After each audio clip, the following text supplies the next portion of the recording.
la ciencia.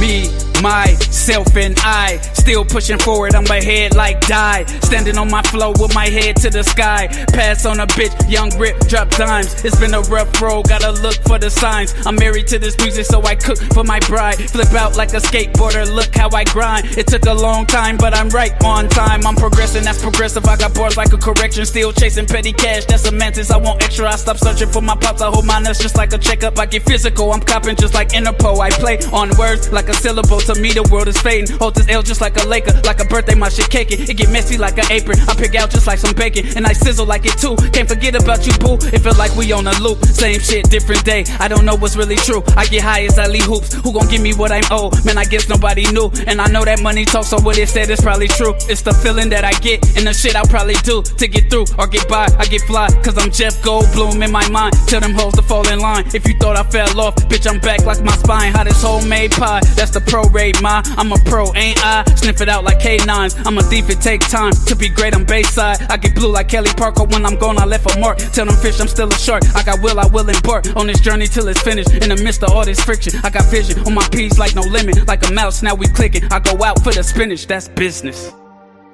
Cut the cord that kept us connected, blacking out the mirror where your light once reflected. All of the love from up above, we used to fit like a glove. I still think about the you that only exists in my brain. Nothing ever stays the same. Guess it's just a shame. There's no one to blame. Stop looking for somebody else to lay the blame. Without a wave of change, life stays the same. So when I pull up to your spot, I'm with a paradigm chick. Only used to have one, and it's my paradigm ship. Calls for celebration, I cracked the hen. I took a hiatus, but I'm back again. A bunch of blue face hundreds, I've been stacking them. Cause in the game of life, I just have to win. So when I'm in go mode, I be ballin' insane. Tried to walk away, they was calling my name. My brothers from another, we are all in the game. Don't give a fuck about clout nor all of the fame. I'm trying to inspire, empower, build and progress at a steady rate. Move heavyweight like a Bowflex. The haters make me greater, they mad, I got them so stressed. Shock my style for a while now, I can show text. Screenshots as proof and receipts. You a certified clown, been a goof in the streets. Angel made the beat, but this my demon flow. Get a lot of love from people I don't even know. And when the situation's ugly like Dudley, we do right. Fuck propaganda, let's conquer and unite. The wait's over, take over, it's commencing. My money fully grown, but yours like an infant. But that ain't no shade to you, it's just provision and protection, what you made to do. Being a man with a purpose, who you supposed to be. Living life as a loser, that's a joke to me. FN 509, stay close to me. If I pull it, I'ma spray like some potpourri. I don't wanna have to go there, so hopefully you don't try to have no beef or no smoke with me. Bro, everything I'm talking about, be backing it up. I'm back in the cuts, rapping the Dutch and macking a hut. She start to get aroused when I'm smacking her butt. Baby got stupid cheeks and she be clapping it up. I'ma enter through the front and hit the back of her guts. She a classy lady, but be acting a slut when we be kissing and cuddling. My bitch like to hug. Her box customized so it fit like a glove.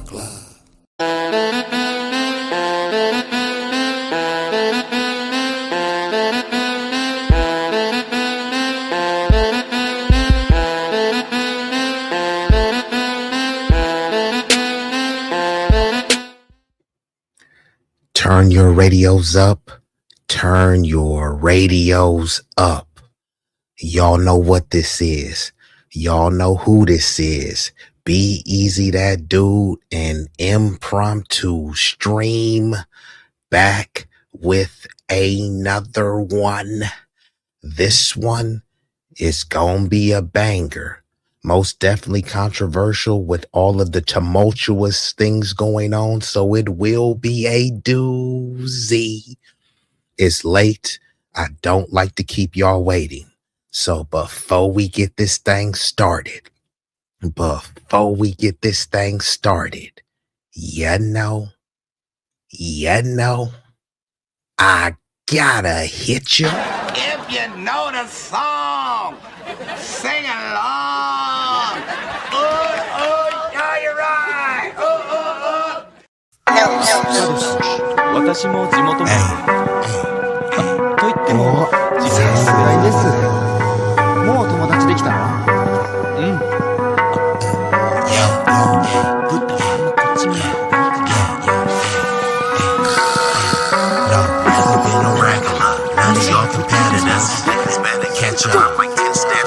Look, this promethazine got me leaning like a cholo in the club. I'm 20 deep. I don't be riding solo. Pull some bad bitches, they vanilla and cocoa. They wanna take some photos when we kick it out in Soho. Chicks are showing tits and popping pussy for my promo. Told them like juvenile, baby, move it for me slow mo. Then I'm right back to the block, cause I keep getting moto. I be flipping, not shrinking. I don't give a fuck about no ho, no ho. This nigga name ain't D-Lo, but pimpin' these bitches and stacking his bread forever be my stilo. This is B-Eazy, that dude in the trap making pass smooth. If I ever go broke, then I'm about to pull a jack move. Since a nigga healthy, I don't even gotta worry. With my bitch from Fiji, eating tandoori and chicken curry. That ism is really indie. My pimp game international. I design my own clothes, so I be always looking fashionable. Here's a couple facts about me that y'all didn't know. Some of y'all be getting bread, but I be getting bigger, dawg. I got bigger guns and a whole lot of bad. And we are activated. Thank y'all. Y'all coming in hot and heavy. So, of course, I got to give a shout out to my Canadian brethren, Sac Passe, my Haitian brethren over in Canada, Ashura. Also, Knowledge and Relationships says, what up, Brody? Congratulations on the monetization. Appreciate that.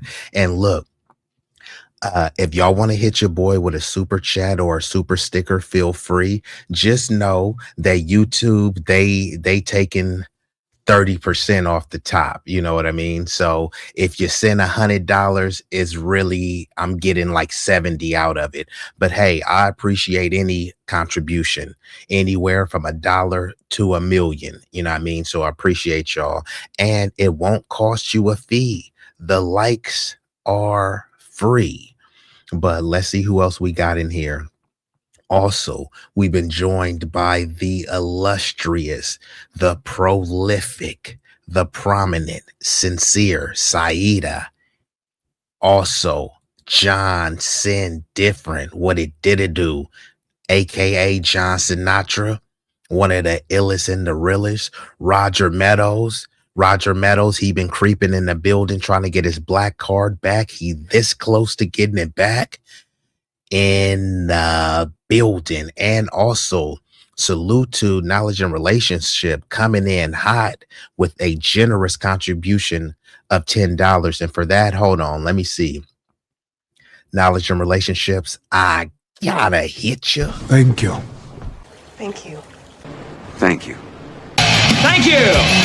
Thank you. Thank you. Thank you. Thank you. Thank you.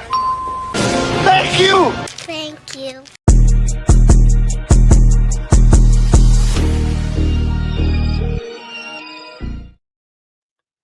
I sincerely appreciate that, bruh.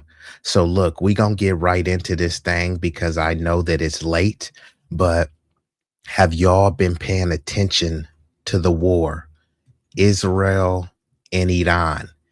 And I'm gonna try to get into this. So if I don't get everybody in the chat, just because I know it's late and I want to be able to touch into that. And shout out Knowledge and Relationships. And if anybody wants to come up, let me know. Obviously, it can't be on no troll stuff. You got to bring some level of scholarship and sophistication. And I got to know you. I don't feel like rocking out with randos tonight because your boy is about to cook. And you said, why not monetize through StreamYard? I hear they take less. You know what? All this monetization is new to me. I just got monetized. I don't even have 1,000 subs yet. So that is my goal to get to 1,000 subs. So I'm not getting paid for my views. It's just only if someone decides to make a generous contribution. You know what I mean? So I appreciate y'all. But like I said, I mean, I don't do it for the bucks because obviously I haven't been getting paid. But you know, I do have a visual about that. But we gonna get right into this thing. Let me just pull these, let me pull a couple of these banners down and then we will rock out. Y'all could have been anywhere in the world. Y'all chose to be here with me, at least momentarily. And for that, I thank you. Now I can give the overview of what's going on, but I'm sure y'all haven't been living under a rock. So let's just get right into it. This video that I will be reacting to is from a page, and I'll have a couple videos that I'll play. Depending on how y'all responding will depend on how much longer I go, but I won't be here too long. So this is from the channel called Anonymous Official. They posted this today, and mind you, this information is fluid. It's a lot of moving parts. So this is a Tucker Carlson interview, and there was some information. The video is about 11 minutes long, but there was some good information in this video. So as soon as this ad plays, we will get right into it. And let me know if you guys have any issues hearing this. And this is going to be fair use. This is going to be an informative video.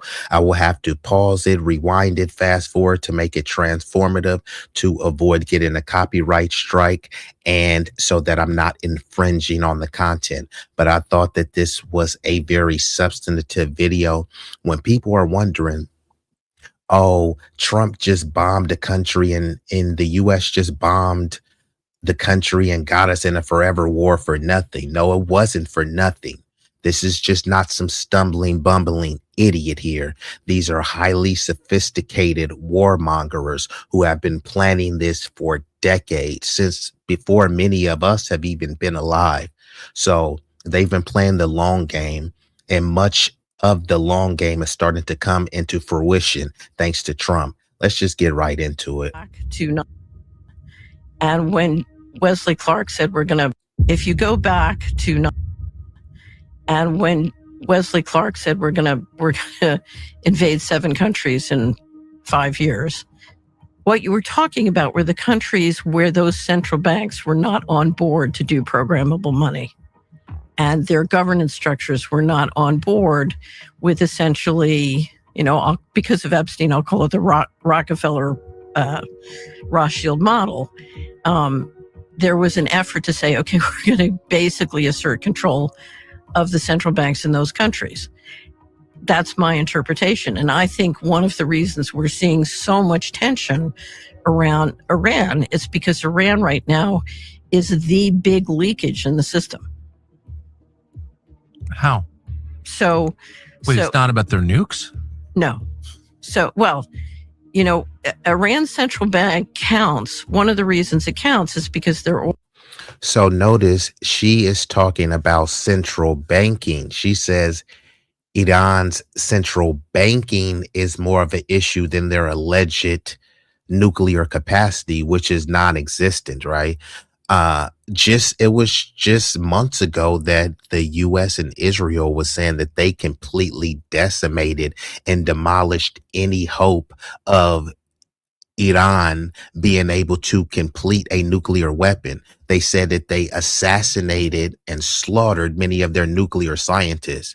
Okay, so y'all good now. Y'all said y'all bombed these nuclear sites so they can't get it popping, and y'all assassinated the nuclear scientists. Those nuclear scientists, they're not just born every day. They don't just grow on trees. Many of those nuclear scientists were elder statesmen, right? So once they get slaughtered, their knowledge goes with them. Israel and the US said they destroyed all this stuff. Now they're saying, no, but Iran is still the big bad boogeyman. But you said you knocked off the boogeyman. Like, you took all of the boogeyman's weapons and everything. So how is the boogeyman still scary? And mind you, they want you to say that Iran is the boogeyman and and Israel has nuclear weapons that they're lying about. We don't have nukes. They talk about how sophisticated their acumen is, their knowledge, their intelligence, but yet they're hiding nukes. They never signed that proliferation agreement to say that they wouldn't enrich past a certain nuclear capacity, right? So all of this stuff is hypocrisy, and people want you to be like, well, if you're a Westerner or if you're an American, then you're just supposed to not call out the hypocrisy. I mean, I thought this was a morally righteous Christian nation. What's moral about slaughter, savagery, and depravity? Let's get back into it. Oil and energy is very important, including for China. Yeah. And that's very important in the BRIC system. What the BRIC system is trying to do was an effort to say, okay, we're going to basically assert control of the central banks in those countries. That's my interpretation. And I think one of the reasons we're seeing so much tension around Iran is because Iran right now is the big leakage in the system. How? So Wait, it's not about their nukes? No. So, well, you know, Iran's central bank counts. One of the reasons it counts is because their oil and energy is very important, including for China. Yeah. And that's very important in the BRIC system. What the BRIC system is trying to do is to create independent payment systems.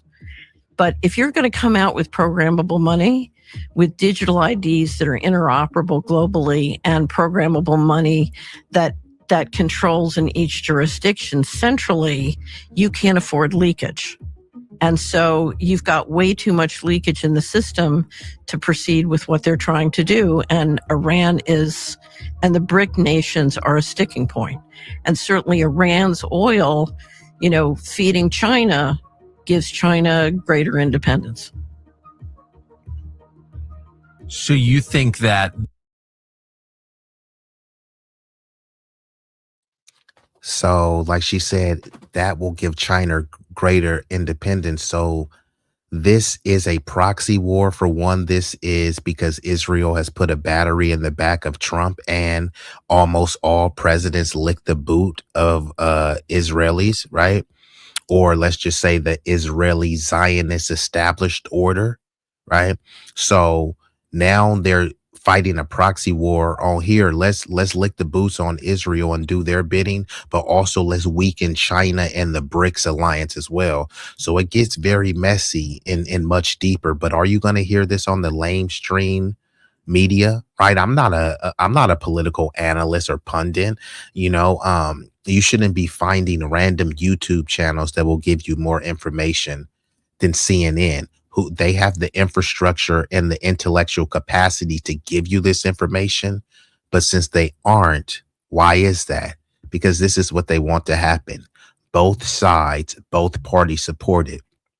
And this warmongering, going back and forth, bickering, arguing over frivolous matters, not getting into the crux and the meat and potatoes of said issue. That's all political theater for you to get grounded in, you know, and pick a side and think that, hey, you're on the right side of history. But both parties supported the Iraq war. You know what I mean? They said they made a mistake and 1 million Iraqis were slaughtered, right? When, do you know the guy with the funny mustache? When they talk about the H day, right? The H cost, right? They say he allegedly killed 6 million J people, right? But why isn't no one saying that Bush killed over 1 million Iraqis, right? Did the dude with the funny mustache literally with his hands kill 6 million J people? Obviously, it's physically impossible, but they're crediting all of that slaughter and mayhem to him. Fine, the standard and the precedent has already been set. If Adolf is responsible for over 6 million J people being slaughtered, then Bush and some other people are responsible for over 1 million Iraqis being slaughtered, right? We can't say that the US did that. No, we have to give the credit to one man. So that was on Bush, right? They're not saying that the Nazis slaughtered 6 million Jews. They're saying Adolf did it. Okay, fine. It wasn't the US soldiers that slaughtered those Iraqis in the bombs. And they try to desensitize it and say, hey, it wasn't a bunch of soldiers doing it. We were flying in B-2 bombers and leveling the place. So, we were using drone warfare, right? Okay, fine. George Bush and Obama is responsible for millions and millions of people dying. Why is it never being framed like that, right? Give them the same credit that they gave to Adolf. Let's get back into it. Rothschild model. There was an effort to say, okay, we're going to basically assert control of the central banks in those countries. That's my interpretation. And I think one of the reasons we're seeing so much tension around Iran is because Iran right now is the big leakage in the system. How? So, it's not about their nukes? No. So, Iran's central bank counts. One of the reasons it counts is because their oil and energy is very important, including for China. Yeah. And that's very important in the BRICS system. What the BRICS system is trying to do is to create independent payment systems. But if you're going to come out with programmable money, with digital IDs that are interoperable globally and programmable money that controls in each jurisdiction centrally, you can't afford leakage. And so you've got way too much leakage in the system to proceed with what they're trying to do. And Iran and the BRIC nations are a sticking point. And certainly Iran's oil, feeding China gives China greater independence. So there it goes again, seizing the land for oil. Here we go again. Where have we heard this before? And that's why what they did with Venezuela was strategic. While they are getting a surplus in oil by force and coercion, they're also trying to weaken and or limit the capacity for China to be importing all of this oil as well. So yes, this is a proxy war that we're in. It's framed as this Israel's war and it's a war in the Middle East, but this is definitely, it's like two people are fighting and you like, that ain't my fight. Yeah, you're in that fight. You know what I mean? You supplied some weaponry. When the other person was down, you got some kicks in. Yeah, you're complicit. You in this fight too. So you think that one of the motives behind toppling all these governments was the creation of the control grid we're talking about now? Right. So if you go back, so you had the wonderful Richard Werner on your show. Yeah. And Richard has a book called The Princes of the Yen, which is about the sort of effort to take over the Japanese central bank. And I think what you're looking at, I think part of the state of play with both Russia and Iran is how are you going to make sure that those... And just to be clear, if you guys want to watch this video uninterrupted, I told y'all where to watch it. But here we give commentary, reactions, and scholarship. But also, I can't just play the video all the way through without getting a copyright strike. So also, let me give y'all some scholarship. What she's talking about, Richard Werner, and Werner is spelled Werners. So look this book up. It's called Princes of Yen, and it's a deep dive into how Japan's post-war economy was shaped. It was mainly shaped by the central bankers. Where have we heard that before? So what the book is about, Werner is arguing that Japan's central bank was engineered as both an asset bubble in the 1980s and the prolonged recession. So it talks about how the bankers engineered that, how they engineer the crashes. And then when the crashes come and let's say the housing market tanks, who was there to buy all those houses, right? They'll let the house and market get out of control where no one could afford it. And then when it crashes, then all of the private big business buys it up and then rents them out as Airbnbs. This is part of the World Economic Forum's part of their doctrine, allegedly, but we did hear them say you will own nothing and be happy. Remember when y'all grew up and the American dream was for Americans to own a house, and it most preferably would have a white picket fence in the front? When is the last time you even heard that? You know why? Because now the American dream is owning nothing and be happy, right?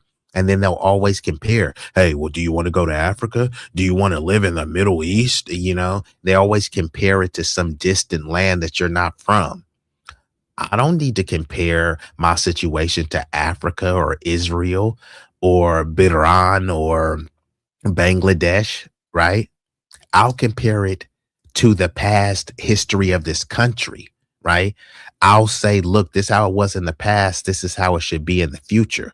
That's what I will compare it to. I don't need to compare it to some European slums or anything like that. So that's just what they do. So now they've desensitized Americans to just accept whatever the government gives them. And then you got goofballs. Tucker Carlson is one of them, but I do appreciate that he will call out some of the established order in Israel. But Elon Musk talking about we need more white babies. How you gonna get more white babies when you guys don't even want to pay anyone? Elon Musk and Trump thinks white people and Americans in general are too stupid to do many of these jobs, which is why they're always clamoring to hire more H-1B visas and foreign exchange students who aren't American and who aren't citizens, but they craft all sorts of ploys to get them over here and make them citizens. And this is nothing against them. This is just what they've been saying and doing out in the open. But this book, Princes of Yen, it talks about how the central banking and the central bankers, how they manipulate and orchestrate the society to go in their favor.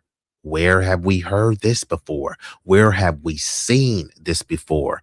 And it also talks about that the bankers were trying to not only shift the structure of the society ideologically, but also they wanted to shift power away from the elected officials and towards technocratic institutions.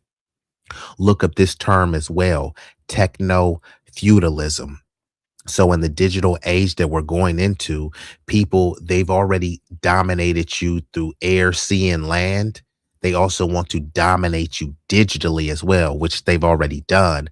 But they already control all of this stuff. So it's one thing to be in control. It's another thing to completely dominate. And then it's another thing to destroy, right? So they don't only want to control, they want to control, dominate, and destroy at will. You know what I mean? So it's really deep, but look that book up by Richard Werner. It's called Princes of Yen. Let's get back into it. Because their oil and energy is very important, including for China. Yeah. And that's very important in the BRIC system. What the BRIC system is trying to do is to create independent payment systems. But if you're going to come out with programmable money, with digital IDs that are interoperable globally and programmable money that controls in each jurisdiction centrally, you can't afford leakage. And so you've got way too much leakage in the system to proceed with what they're trying to do. And Iran and the BRIC nations are a sticking point. And certainly Iran's oil, feeding China gives China greater independence. So you think that one of the motives behind toppling all these governments was the creation of the control grid we're talking about now? Right. So if you go back, so you had the wonderful Richard Werner on your show. Yeah. And Richard has a book called The Princes of Yen, which is about the sort of effort to take over the Japanese central bank.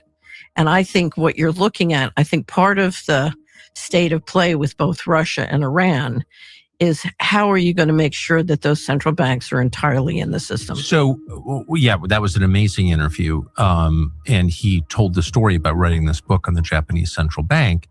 I can't imagine a more obscure topic from my non-economically minded standpoint. It'd be like writing a book on postcards from the Falkland Islands. It's like, okay, a book on the Japanese central bank. And he said, well, actually, they suppressed it. I couldn't get it published in the United States, and you can't get a copy. And that's like checkable. So I checked it. You can't get a copy of that book. It's really hard. You can. I think you can order from his publisher right now. Okay. Right. But, I mean, why would someone try to suppress because a book? It shows you the truth. It takes you right into the secret governance system, and it shows you the primary mechanism by which they implement policy. Yeah.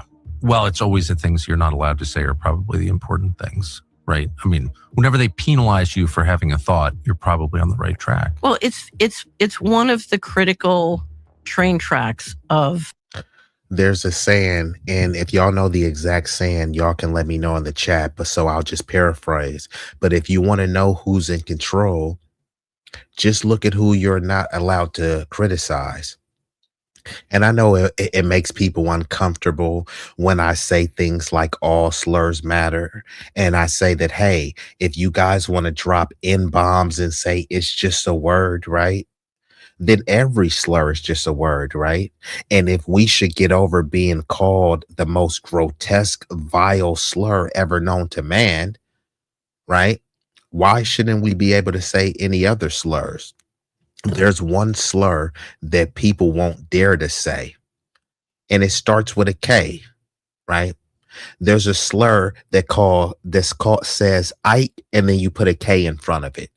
Guess what demographic of people that is, right? I always say this. If you put a gun to someone's head and say, hey, say a Jewish slur right now or I'm going to pull the trigger. Many people will say, hey, just pull the trigger, because if I say that Jewish slur, my life is over. Many people don't even know what the Jewish slurs are, but they do know about nigga, and they do know about nigger, and mud sharks and any other thing, BLM, George Floyd, DEI, CRT, anything they turn into a pejorative, right? And then a bunch of MAGA moronic maniacs like to say, it's the Jews, and a secret cabal of them running the world, right? But they refuse to call them a slur. If they're just so bad, this big bad boogeyman cabal of people that are running the country into the ground, the least you can do is call them a slur, right? You see an educated black dude going to college, you call him a nigger. Why? What did he do? He came from a 2-parent home. He grew up with a silver spoon, but because he's black, you have no issue dropping an N-bomb. But you say that, oh, we're going to war for Israel. Israel is full of Jewish people, right? If you're so mad at them, why won't you show some level of aggression? And obviously, just to be clear, I'm being facetious, satirical with my rhetoric. But could you really refute what I'm saying? Do people know what a Jewish slur is? Why should the N-word reign supreme when all slurs matter? But this is how you could know who's in control, allegedly, theoretically, hypothetically, if you can't even criticize them or you refuse to criticize them. Remember Ilhan Omar, who I'm not a supporter of. She is a Somalian tether. But there was a time when she was in Congress and she said, it's all about the Benjamins, right? And shout out to Diddy, Free Diddy. Remember that song? It's all about the Benjamins, baby. All about the Benjamins, baby, right? You think about Bad Boy, you think of some jam, right? No. When Ilhan Omar said all about the Benjamins, the Jewish lobby came at her.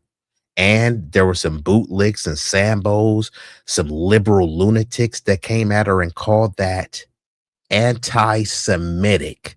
Anti-Semitic for saying it's all about the Benjamins. Okay, is politics not all about the Benjamins? This is what's weird, right?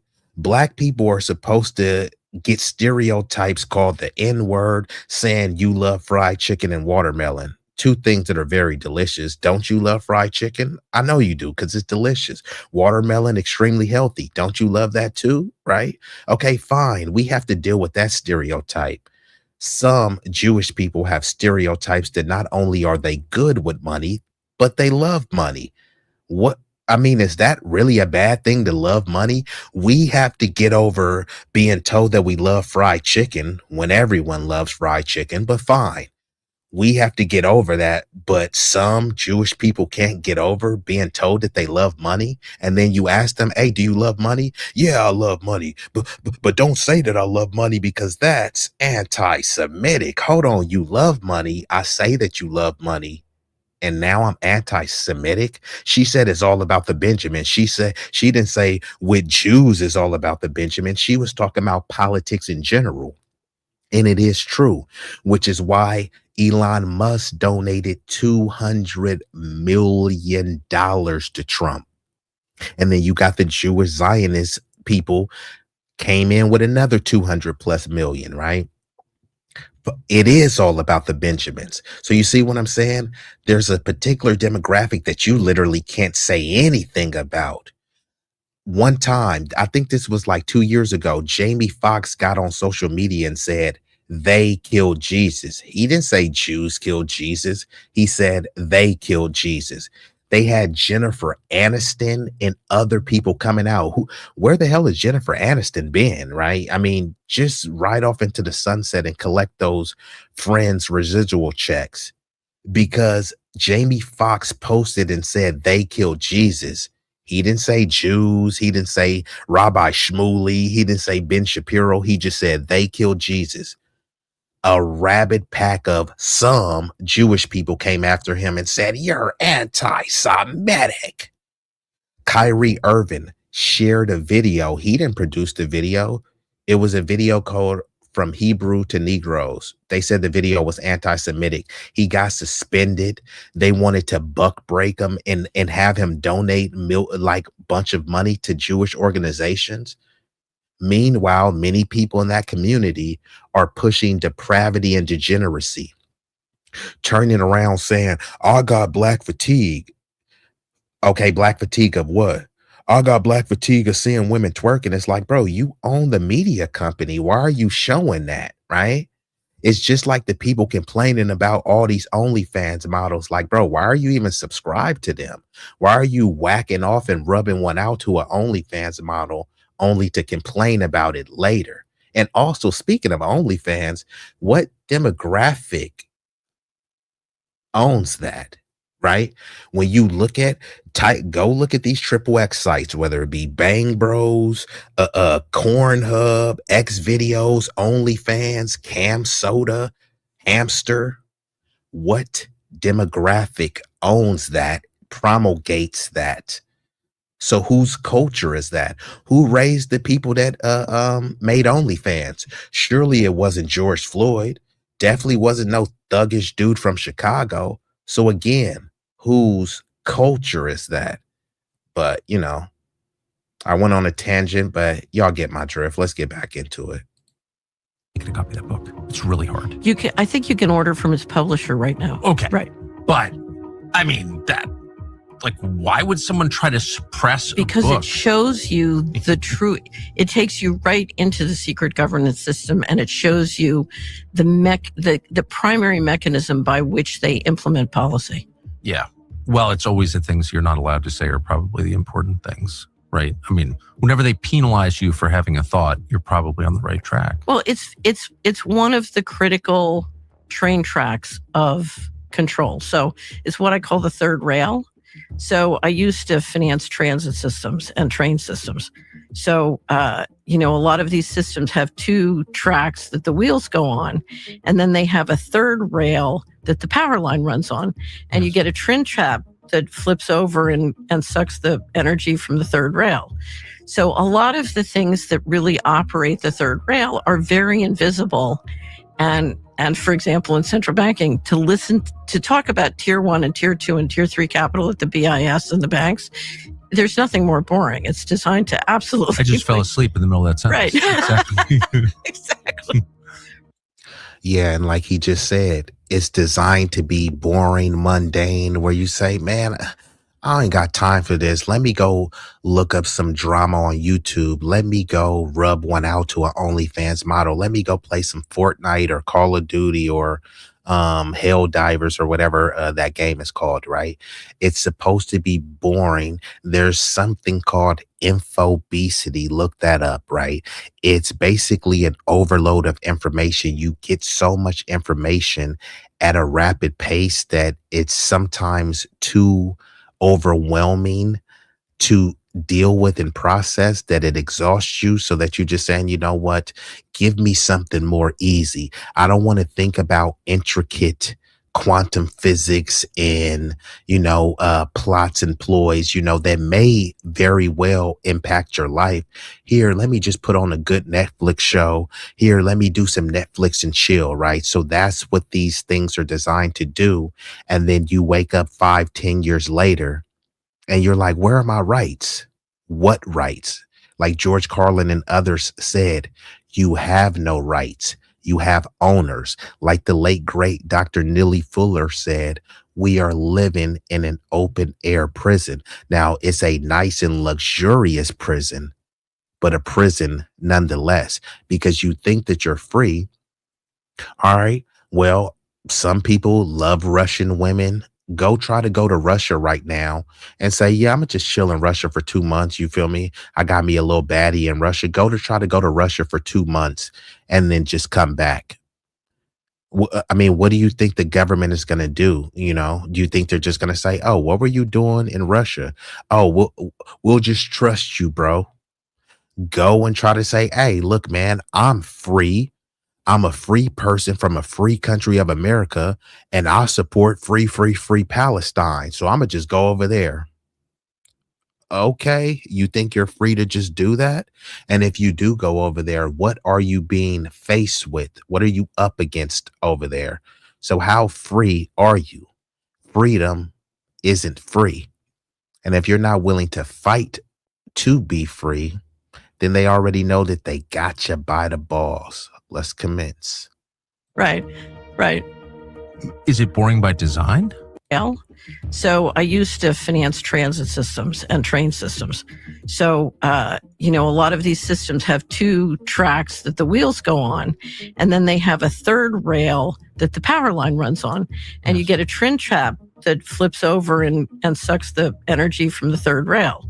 So a lot of the things that really operate the third rail are very invisible.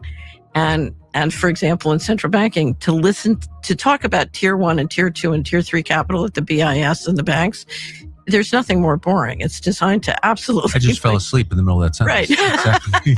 Exactly. Right. Is it boring by design?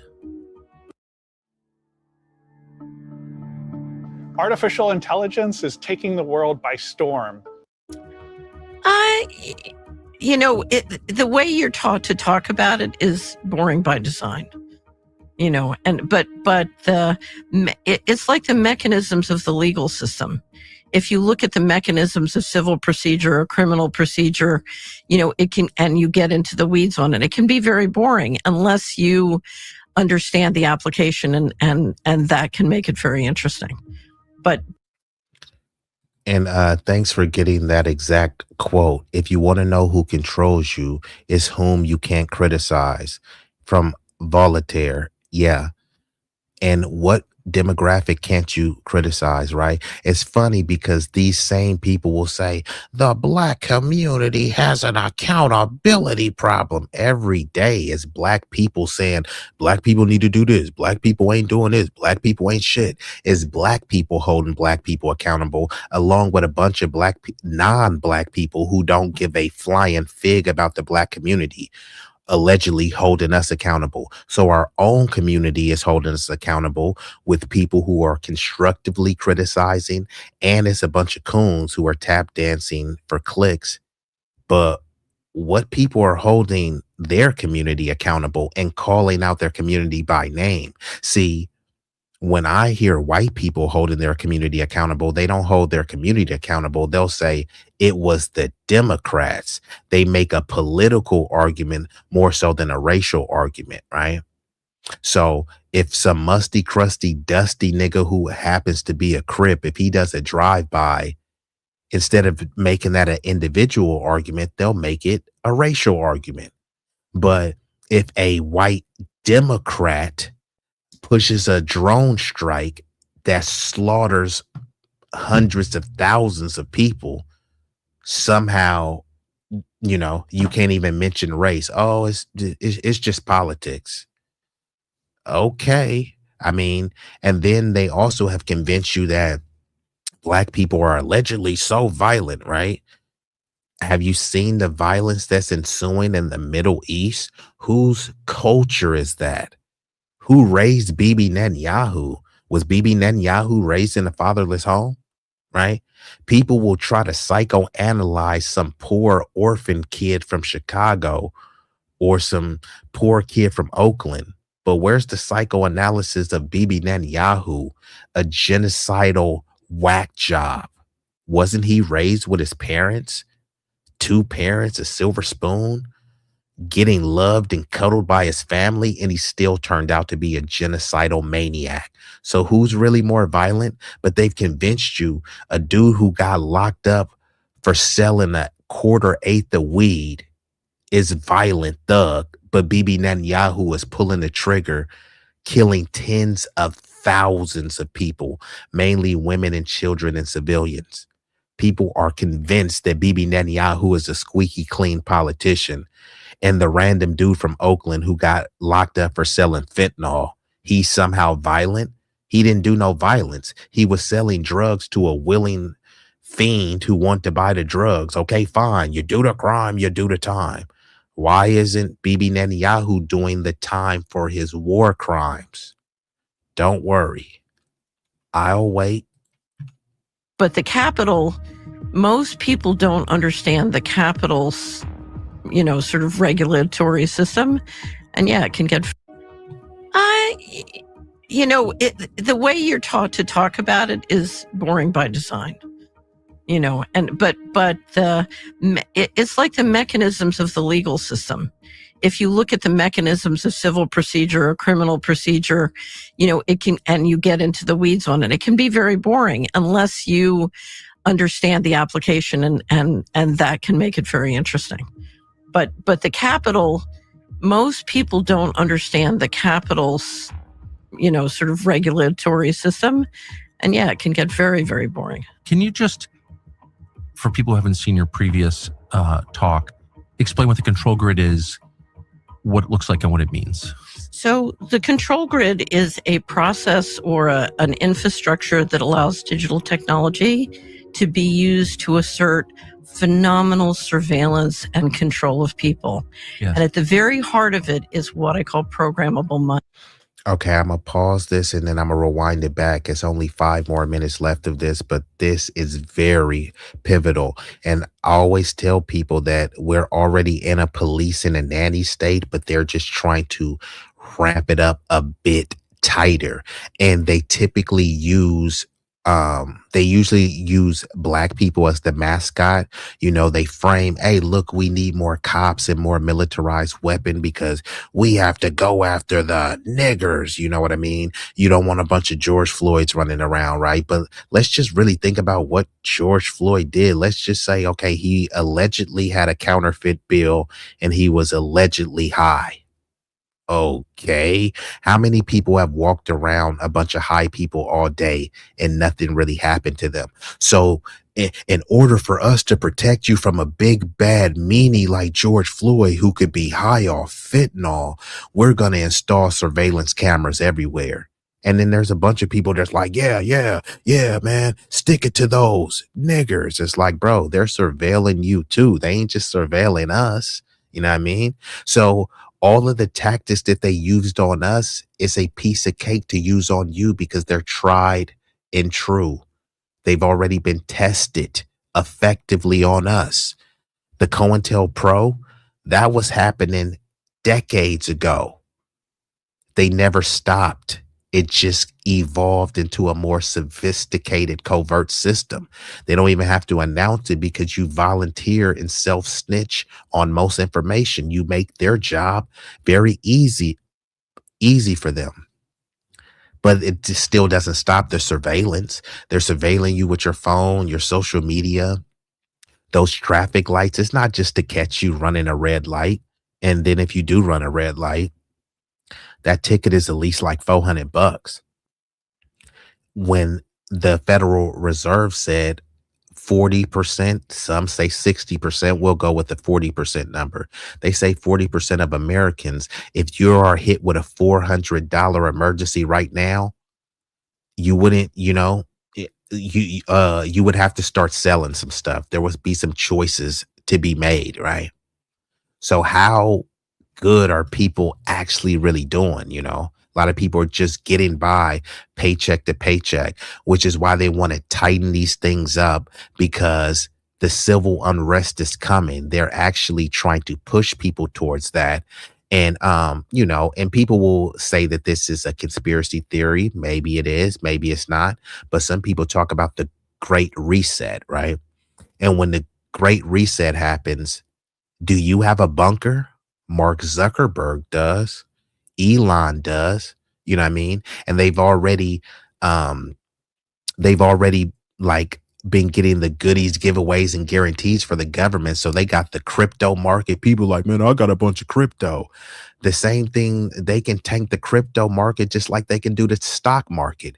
You gonna be SOL, but guess what? Elon is going to be good. Jeff Bezos is going to be good. And they'll usher in a new world order brought to you by the oligarchs, by Miriam Adelson and Bloomberg and all these type of people, right? But you felt good because what? There are more police, you know what I mean? And people are like, hey, well, I ain't doing no crime. If you ain't, so think about this too. People will live in a Lily W neighborhood where no crime is going on. And every year, the cops are whining about crime. Just type in your city right now. I'm sure that the crime is going down. But the complaints about the crime keep going up. Why is that? Because they want more and more money. But I thought you can't throw money at the problem.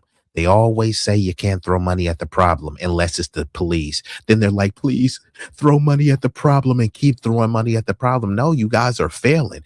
Either you're succeeding, which if you're succeeding, you don't need more money for the police budget. If you want to get some raises, hey, y'all can work that out with the union. But like, what do you need more money for? For more tanks, drones, police dogs, all sorts of militarized weapon. But what are they preparing for? The cities that they live in, the murder rate doesn't even crack 10 annually, right? And these be the main people talking about, we need more police because of Chicago. It's like, bro, you live in Wyoming. You live in Utah. Why are you talking about Oakland or St. Louis, a place that you've never been, you don't want to go? And if you did go, you would love it there and have a safe time. So what are we talking about again? Let's get back into it. What it looks like and what it means. So the control grid is a process or an infrastructure that allows digital technology to be used to assert phenomenal surveillance and control of people. Yes. And at the very heart of it is what I call programmable money. So it's money that is no longer just a currency. It's money that comes with a set of rules that can be surveilled and forced. So imagine back in the pandemic, if your money, if I said, okay, you've got a lockdown and your money won't work if you leave your house. You can't buy gas in your car because your money is programmed with AI and software to enforce a whole set of centralized rules. And programmable money allows the bankers who've been running monetary policy to now control fiscal policy and essentially replace legislatures and executive branch by making and enforcing the rules through the money. Now that requires a large infrastructure of surveillance. So you need digital IDs, and then you need the hardware locally and globally. You need the hardware.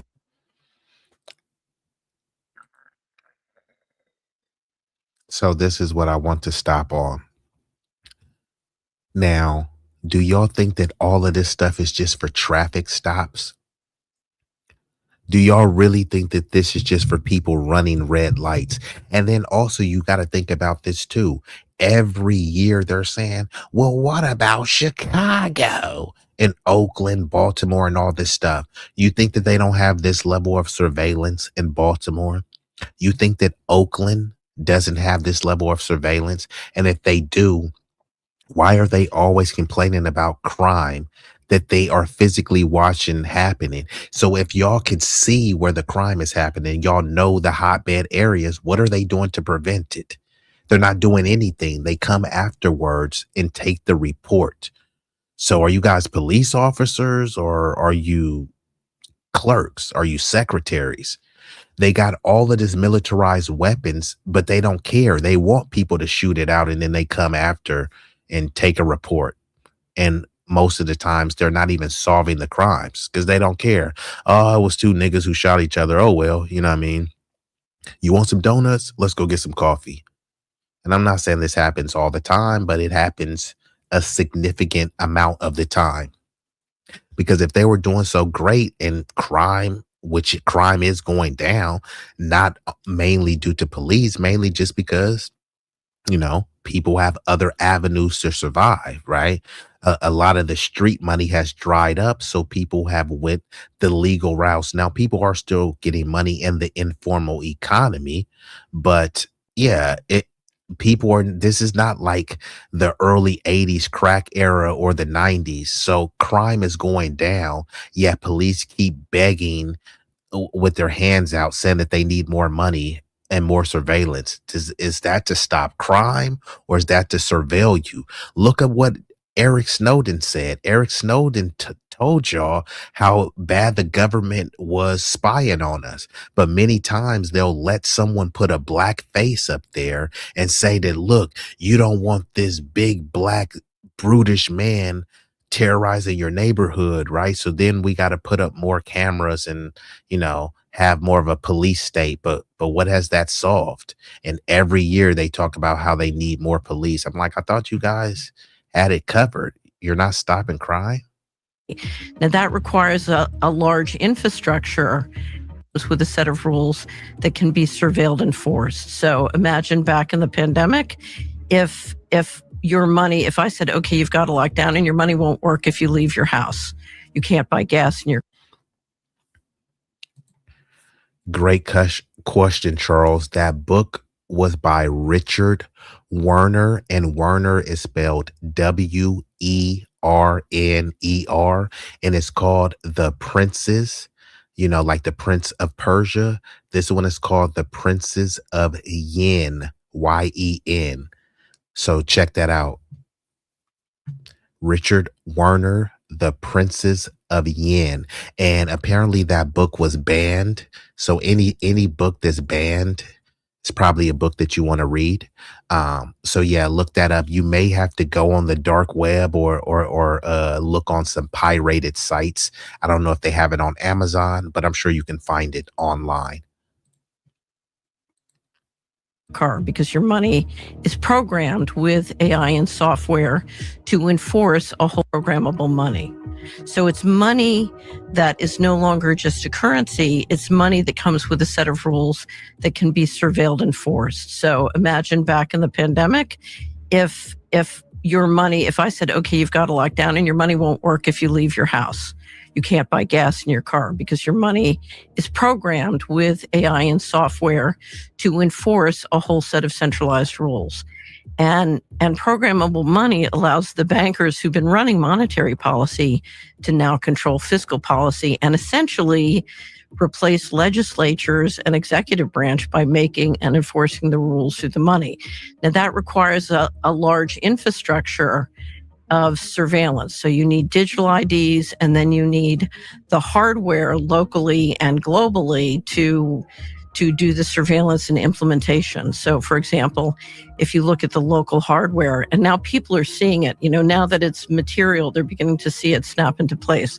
So I don't know if you know flock cameras, but there are many communities across the United States that are entering into contracts paid by the taxpayers to put up cameras all around their neighborhood that track license plates and keep that data and share it with a variety of people.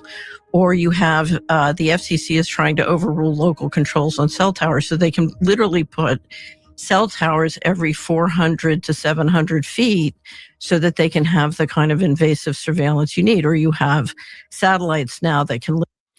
Yeah, so when you see all these cell towers just popping up near that, do you really think that's because they want you to have better service? They said, we don't want you to have to say, can you hear me now? Can you hear me now? So they want more. And then what is there may be pros to having these towers. What are the cons? Because if these towers were just so productive and, oh my God, they're a must have in your neighborhood, why are there no towers like this in the swanky Lily W neighborhoods? Do you think there's a bunch of cell towers near or in Martha's Vineyard? Don't they have the space and the capacity in Martha's Vineyard to have all these cell towers? But which neighborhoods do you think that most likely these 4G AI centers and cell towers are going to be near, right? They don't want to help the poor, the middle class, the working class in any regards. But hey, we'll give you guys a bunch of cell towers and satellites so we can listen to you easier. Surely that will help you, right? That's what they mean by America first, right? Be the first one to put a bunch of cell towers and satellites so that they can better spy on you, right? Welcome to the techno-feudalistic society.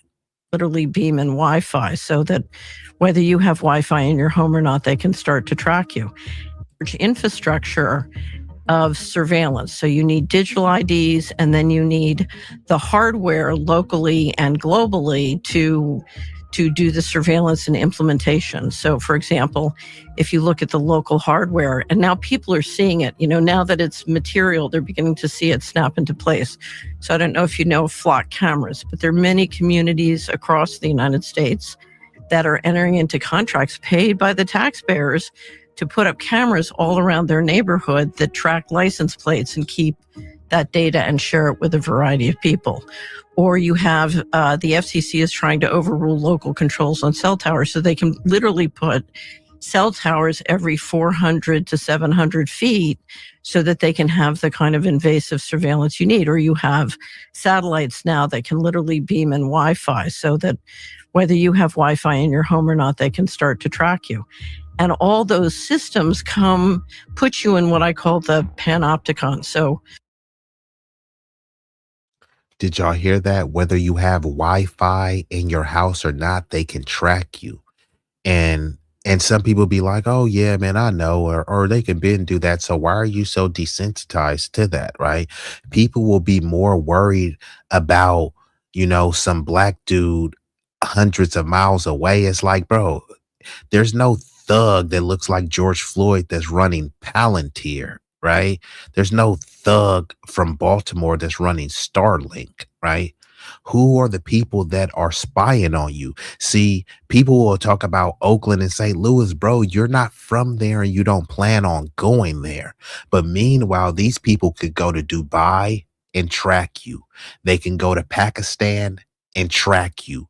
They can go to Israel and track you. Which issue or which person do you think you should have more smoke for? The powerless, low IQ thug on the corner, or the highly sophisticated oligarchs and plutocrats that are ruining your life, right? People want to talk about George Floyd and BLM. Is BLM spying on you, right? Is BLM the reason why you can't afford a home?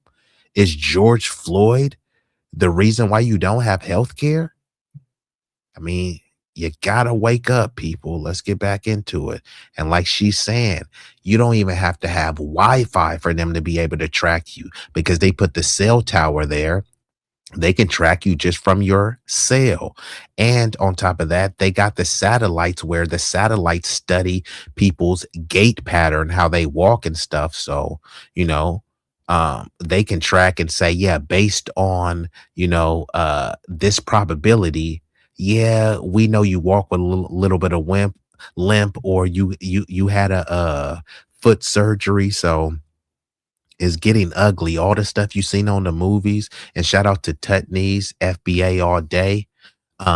But yeah, that was one of the dopest movies. The with Gene Hackman, R.I.P. to the late great, and also Will Smith, Enemy of the State. And that movie, I believe, came out in 1998 or 99, right? So the movie was ahead of its time.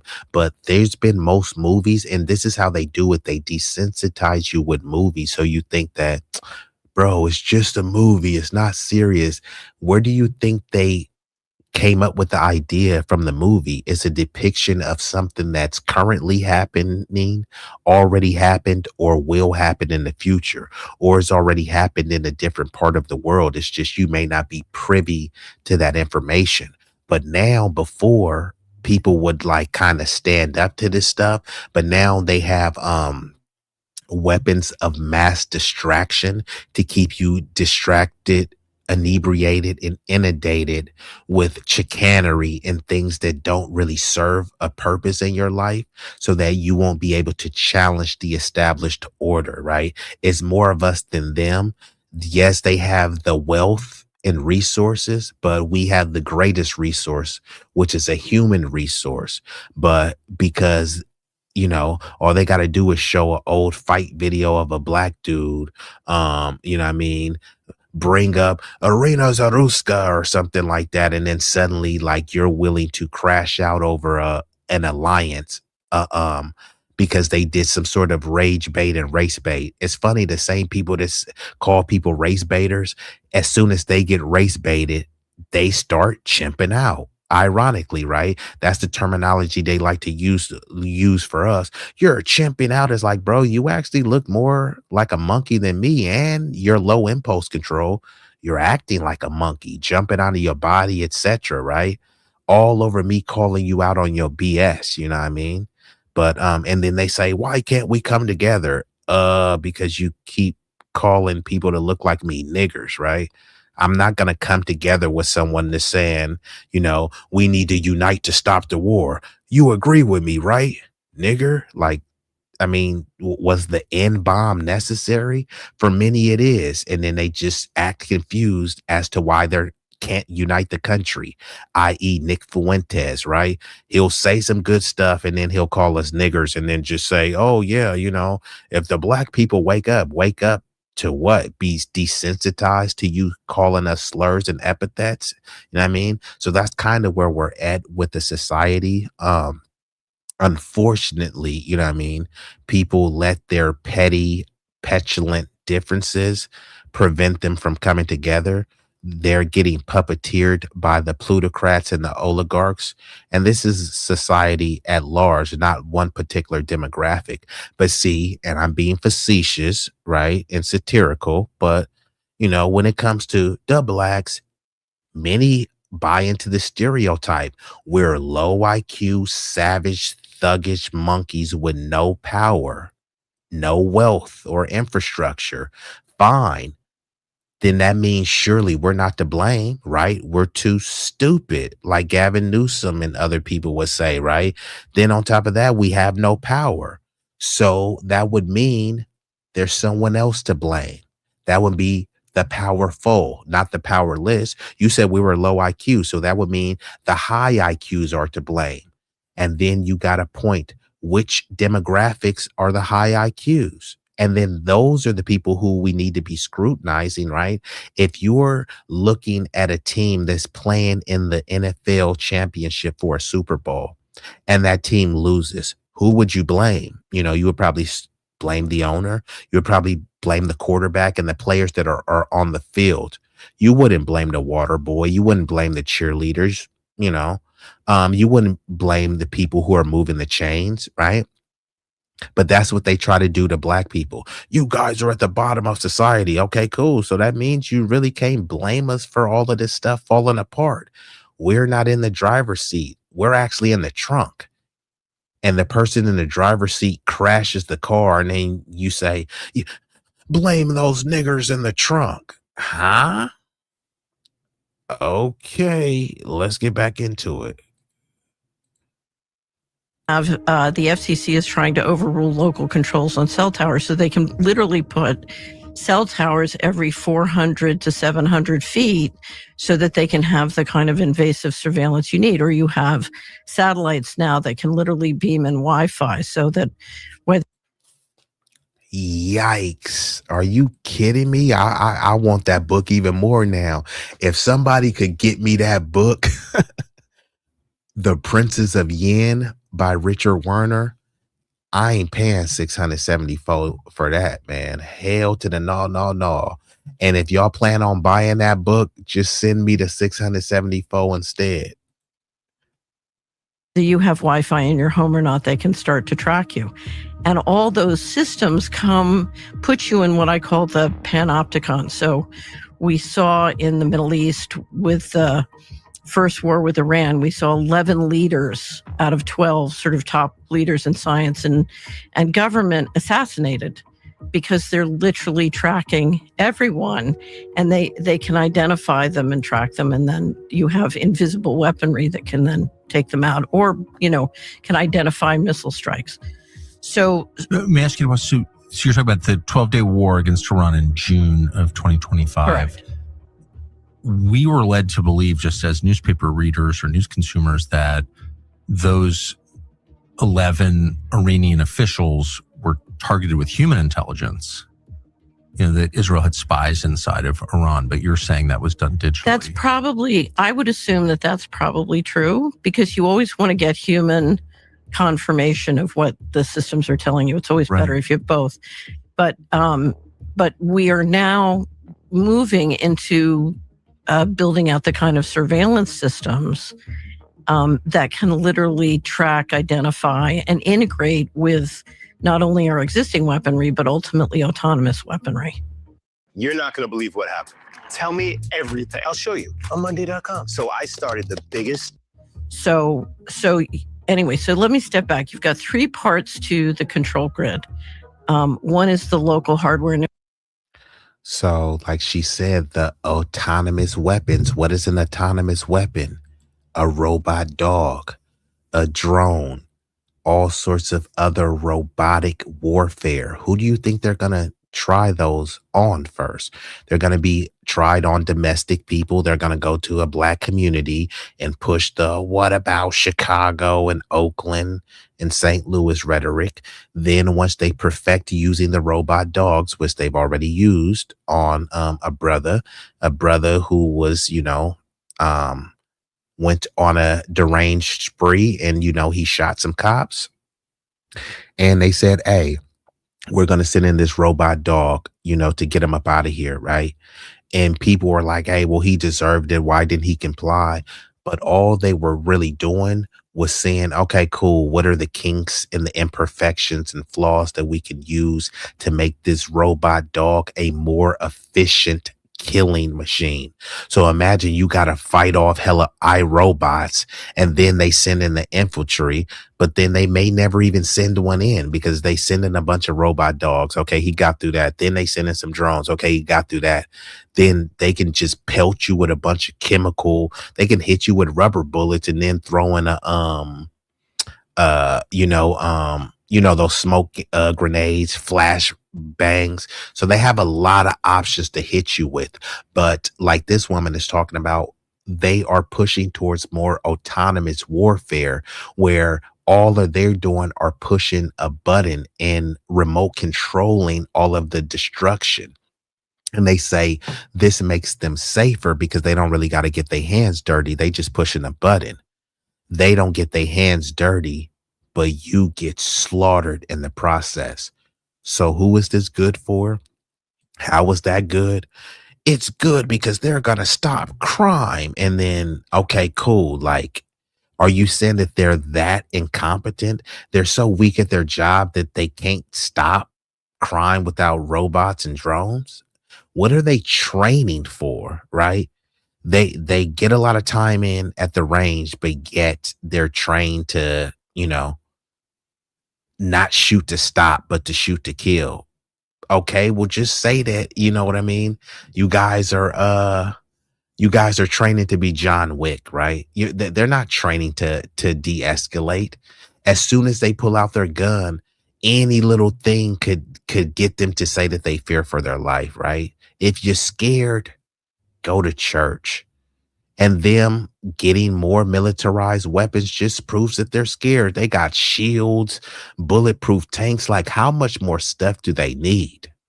And I'm being rhetorical with these questions. They need as much as the public will allow them to have. When is the dominant society, and I'm speaking to all of the beautiful white people and even the foolish white people as well, because y'all say this is a white Christian nation. Y'all don't say that this is a mixed Christian nation. It's a white Christian nation. So that means if you guys are in the driver's seat and you're at the helm, that means you need to take responsibility for this train going off the rails, right? George Floyd is not here to blame. MLK is not here to blame. Obama, who is a tether, this ain't on him. Let's get back into it. And Obama agrees with all this stuff, by the way, because both parties are the same. Two cheeks on the same booty, two fangs on the same viper. Surveillance systems that can literally track, identify, and integrate with not only our existing weaponry, but ultimately autonomous weaponry. So anyway, so let me step back. You've got three parts to the control grid. One is the local hardware and infrastructure, and that includes the data centers. Because if you... The data? I thought those were for AI. They are. Because if you look at what it takes to apply the equivalent of... And those data centers, they put one in Memphis, and the output, they're poisoning many of the citizens over there, but it's predominantly black people. So they're like, who cares? No one cares what happens to those niggers. But if you try to put an AI center in one of these Lily W communities, they would be outraged. So I thought we were all created equal. We were all God's children, right? And y'all don't want affirmative action or DEI or preferential treatment. Unless when it comes to AI centers, then no, don't put those in my neighborhood. Put it over there with the poors or the others or the colored people, right? Okay. I mean, what is Christian about that? What is pro-life about that? They don't care about pro-life, especially when that life isn't white, unfortunately. That can literally track, identify, and integrate with not only our existing weaponry, but ultimately autonomous weaponry. So anyway, so let me step back. You've got three parts to the control grid. One is the local hardware and infrastructure, and that includes the data centers. Because if you... The data? I thought those were for AI. They are. Because if you look at what it takes to apply the equivalent of a social credit system to people's money, so the social credit system I apply to you is different than the one I apply to me. And if you look at the data I need to track you and test whether or not you're following the rules I've given you and enforce those rules, it's an explosive amount of data, particularly because you're looking not just at financial control, but spatial control. So what is AI good at, Tucker? AI is spatial control, movement control. Yeah. So turn off the car. So Congressman Massey is trying to kill the kill switch in your car. That's because spatial control means I can turn off your car, or I can set it so your money won't work more than... So I know there's a lot of people that you riding clean. Some of y'all riding dirty and clean. And you got a lot of the new bells and whistles on your car. But the more bells and whistles that you have, it's convenient, it's cool. And you know what? I'm going to start investing into more old school classic cars just because I love those cars. But, if something breaks down, you can just get up under there and fix it yourself. These new cars, they're designed to break down quicker because they want to continuously make money. And sometimes they make the parts where you have to take them in, and they require specialized tools.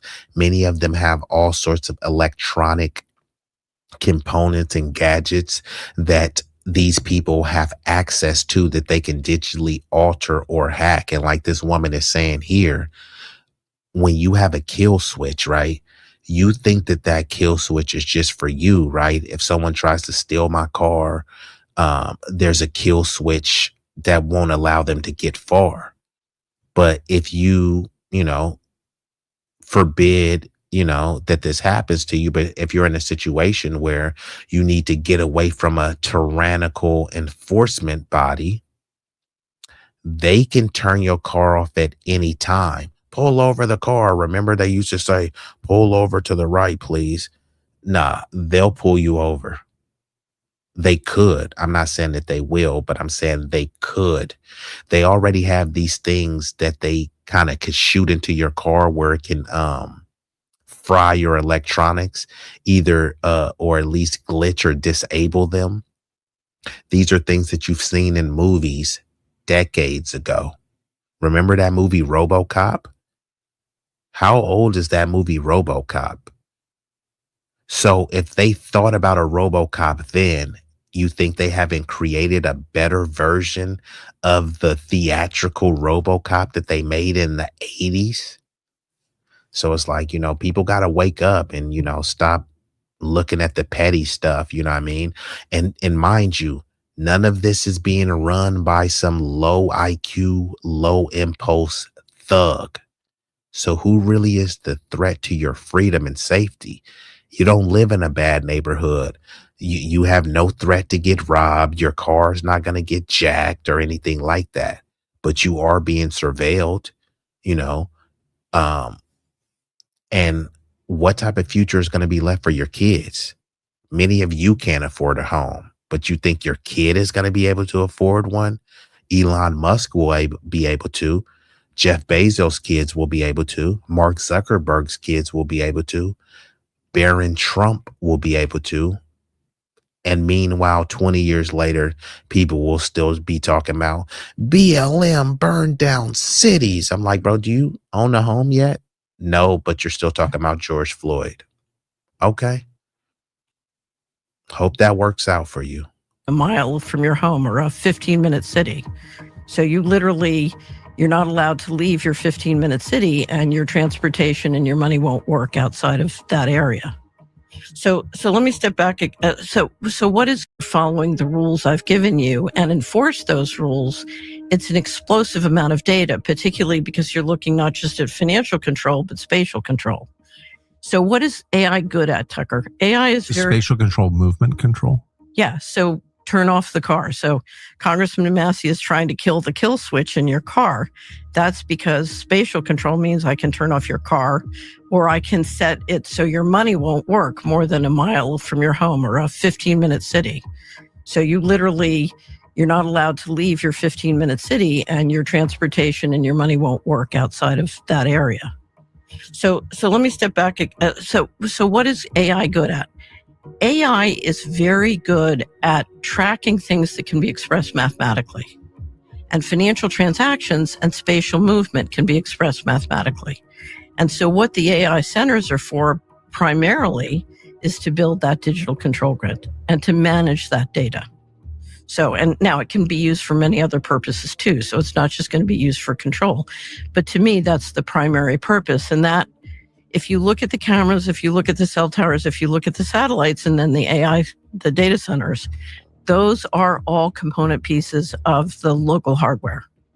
So there are three sort of pillars that I track. One is the programmable money, and that's what we at Solari are trying to stop. The second is the digital ID, because you need digital ID systems that are interoperable globally, and then the local hardware. And those are sort of the three pillars. And what's interesting is there's phenomenal development of all three. We have a commentary at Solari where we track, it's called the Fast Approaching Digital Control Grid. And every week we update all the things that are being done to build those three pillars and have them integrate with each other. And ever since the inauguration, it's been moving very, very quickly.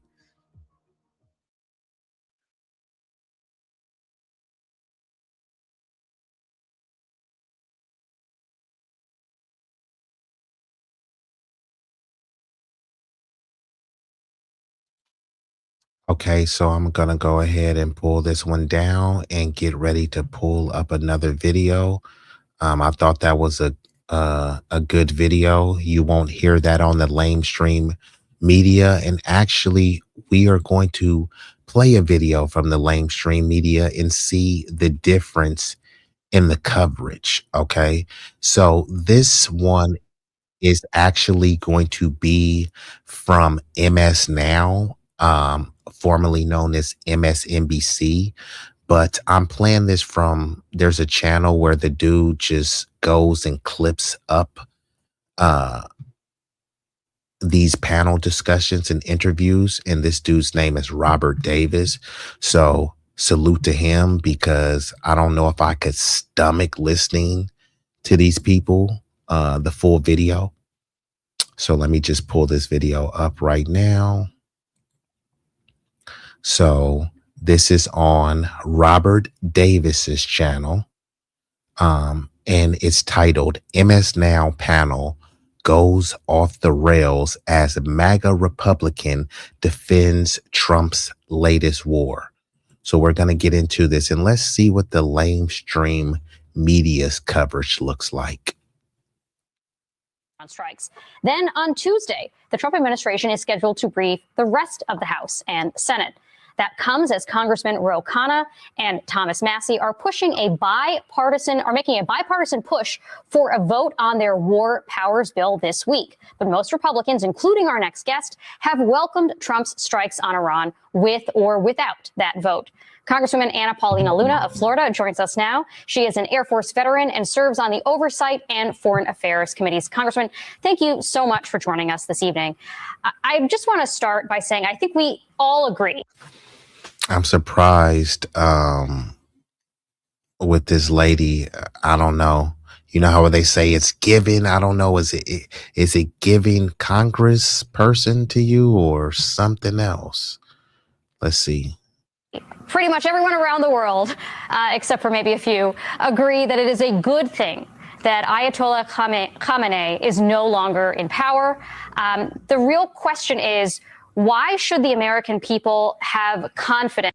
So when they say it's a good thing that the Iranian supreme leader is no longer in power, who is it good for? Like right now, have your interest rates changed? Could you afford a house? Did gas get any cheaper? Is college tuition any cheaper? Are diapers cheaper? So when she says that it's a good thing that this Iranian leader, who people didn't even know who he was, good for who? That what comes next will not be another forever war and will ultimately result in a better leadership, a better regime for both the Iranian people who deserve as much and better for U.S. security. And don't worry, I'll rewind it back. But of course, I have to pause and give my commentary. But when she says what the Iranian people deserve, right? They didn't deserve to have their supreme leader assassinated. And as much as they want to say, oh, he was a brutal dictator and he was violent, you mean like the U.S. presidents, right? Okay, is he any more violent than Obama drone striking people? Is he any more violent than Trump drone striking his second in command when he was in his first term, right? Is he any more violent than Bush and his genocidal warmongers who presided over 1 million Iraqi deaths? Right. But of course, we want to make Iran is the big bad boogeyman. You mean worse than us? Like, come on. That's what they call the pot calling the kettle black. And I'm not saying that this dude was some angelic figure. Of course he's not. But neither are you. So he's not an angel and you're not. So why are you judging him? Oh, because of what you heard and alleged that he did. But where's the proof? It's just someone who has a known history of lying told you that, right? You know this person has been lying, i.e. Trump, but you believe everything he says about this Iranian leader. You know that this establishment loves war, right? But you think that they're telling the truth. They lied about the weapons of mass destruction, and all they said afterwards was, oops, my bad. And most of them didn't even say that. 99% of them didn't even say my bad. They're just like, hey, well, you know, it is what it is. By saying, I think we all agree, pretty much everyone around the world, except for maybe a few, agree that it is a good thing that Ayatollah Khamenei is no longer in power. The real question is, why should the American people have confidence that what comes next will not be another forever war and will ultimately result in a better leadership, a better regime for both the Iranian people who deserve as much and better for U.S. security?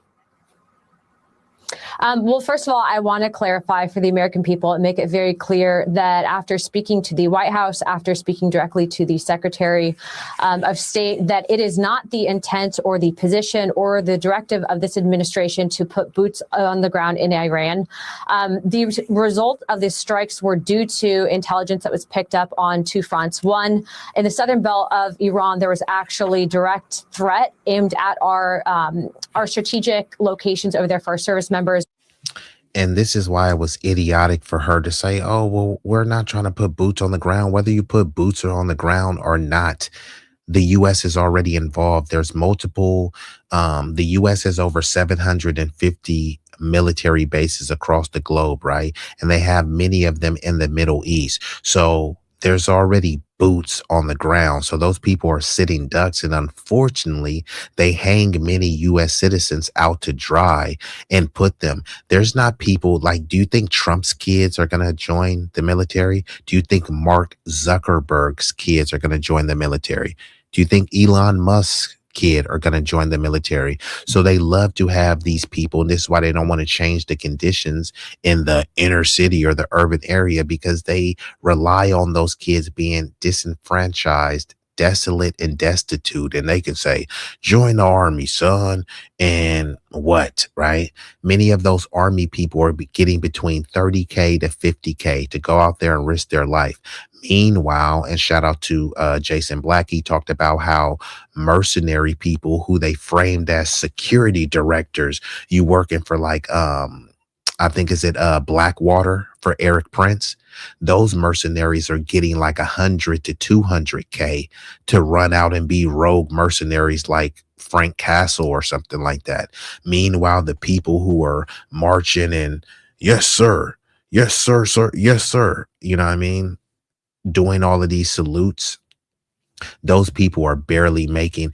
I mean, you got OnlyFans models making more than someone who's serving their country, right? How was that a glowing endorsement?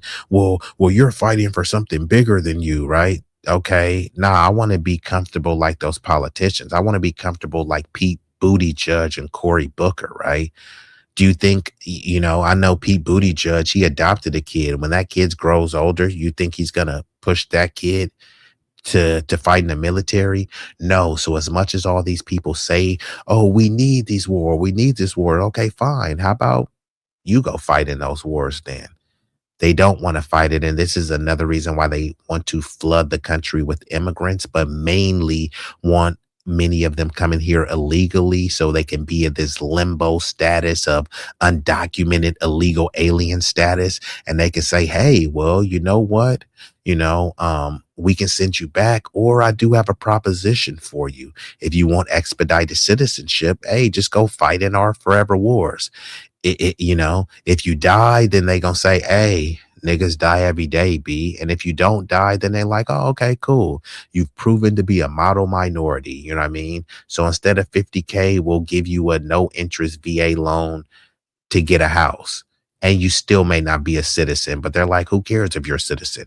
You have a house. You know what I mean? So this is very persuasive and enticing for a lot of people, especially if you want to get citizenship as a non-citizen.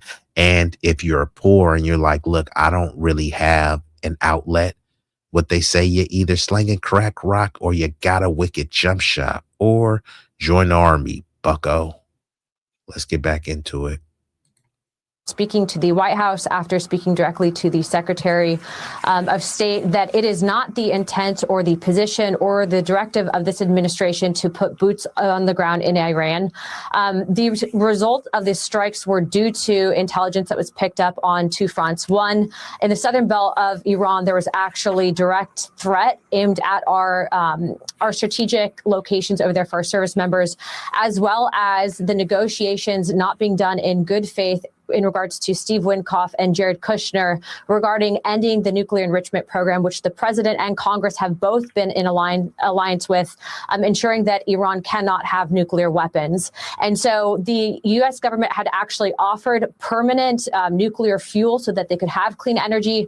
That was denied by the regime. And these strikes that you're seeing now currently take place are actually a result of a kill switch, if you will, plan that was put in place by the former leadership in Iran to basically ensure that there would be the most civilian damage if their leadership was taken out. That was called the Nazir Plan. And so what you're seeing right now, and as the president has stated earlier today, it will be up to the Iranian people to decide to build up their own infrastructure. But you did see recently, this past afternoon, that Iranian leadership currently has reached out to the White House, and we are waiting on an update from the White House to see what the contents of that call will be.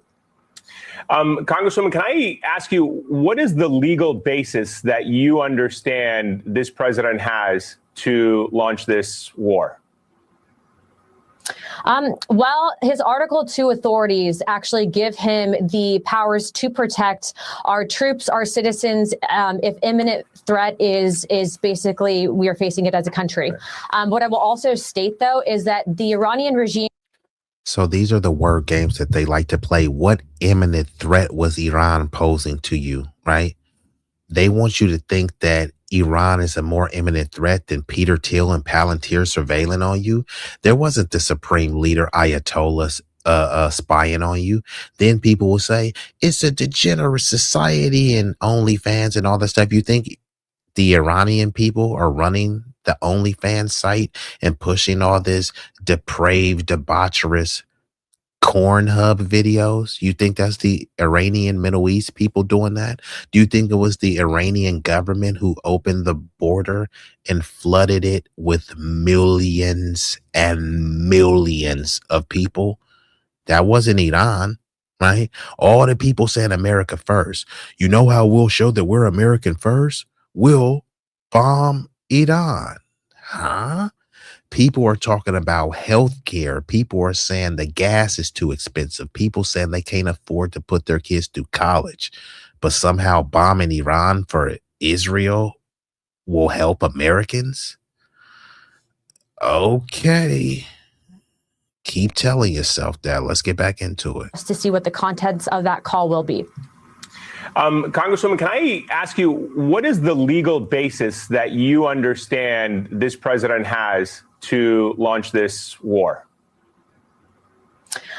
Well, his Article 2 authorities actually give him the powers to protect our troops, our citizens, if imminent threat is basically we are facing it as a country. What I will also state, though, is that the Iranian regime did make an assassination attempt on the president. The CIA director actually came out, I think it was either today or yesterday, and actually talked about that. And the president was still willing to negotiate with them in terms of ending their nuclear enrichment program. And so just imagine what would have happened if they were successful in assassinating our president. And I'm sure your network and you're not advocating for that.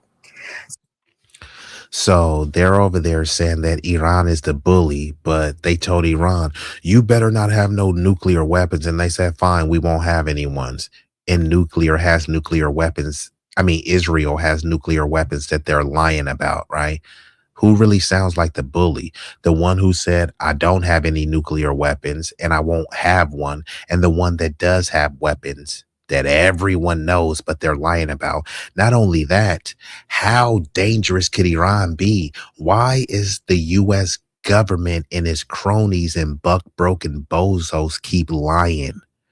They said that they destroyed their nuclear capacity. They said that they ensured that they assassinated their nuclear leaders. Like I said, the nuclear scientists are not just born or just falling off trees, right? You don't just birth one and then suddenly they're a nuclear scientist, right? So if they took out the nuclear scientists and they took out the alleged nuclear sites, where is the threat from Iran? It's just kind of like the cops here. Every year they're complaining about crime. You look at the numbers. Oh, crime is going down. No, but it's so bad. So we got to keep talking about crime. We can't defund the police. We got to refund the police. But y'all got millions and millions and millions. And other police budgets, some are getting billions, right? How much more money do you need? You know? Out, I think it was either today or yesterday, and actually talked about that. And the president was still willing to negotiate with them in terms of ending their nuclear enrichment program. And so just imagine what would have happened if they were successful in assassinating our president. And I'm sure your network and you're not advocating for that. So, Congresswoman, are you saying? And Iran shouldn't have never did that. They should have had a nuclear weapon, just like North Korea. People don't think that North Korea is as sophisticated in terms of, innovation, in terms of the Iranians. That's a debate, but universally, no one accepts that. But why are people not trying to invade North Korea? Because they think that Kim Jong-un is a deranged psychopath. And oh yeah, he has some nukes and he ain't afraid to use it, right? He will saber rattle and people be like, oh man, he bluffing. Yeah, he might be bluffing, but all it takes is one and done. If Israel gets hit with one nuke, they're done. But Iran, they were doing everything. They weren't just bending over. They were bending over, getting on the knees and spreading cheeks. That's how buck broken the Iranian government has been, because they were being docile. And I think it was a survival mechanism. Some of it may have been cowardice, but some of them may have been pragmatism, where they're saying, look, man, we know that we can't go against the Israeli government and its big brother, the U.S. government, right? So they did everything to kowtow and capitulate to Israel, and it still wasn't enough because it's being run by some bloodthirsty, genocidal maniacs over there. And unfortunately, we're all just along for the ride. And they've convinced you that somehow this is America first. Is this MAGA or MEGA? Making Israel great again? Is basically we are facing it as a country. What I will also state, though, is that the Iranian regime did make an assassination attempt on the president. The CIA director actually came out, I think it was either today or yesterday, and actually talked about that. And the president was still willing to negotiate with them in terms of ending their nuclear enrichment program. And so just imagine what would have happened if they were successful in assassinating our president. And I'm sure your network and you're not advocating for that. So, Congresswoman, are you saying that it went into the decision to invade Iran, to attack Iran, to decapitate their leadership, the assassination attempt on Donald Trump? So this was personal and about him. That's not what I'm saying.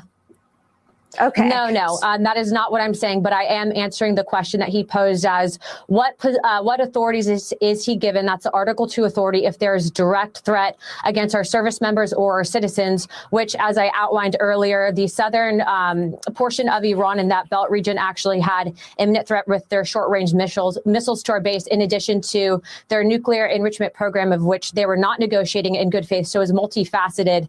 And as So all of these is what I call baby bop, brain dead, bimbo babble. She's saying that they weren't negotiating in good faith, but Israel was. Israel was going around trying to punk people and bully them. What is good faith about that? Then she keeps talking about how these U.S. troops faced an imminent threat. What threat? The Iranian government wouldn't dare harm the U.S. citizens or U.S. soldiers unprovoked. So here she is lying, and this is what they want.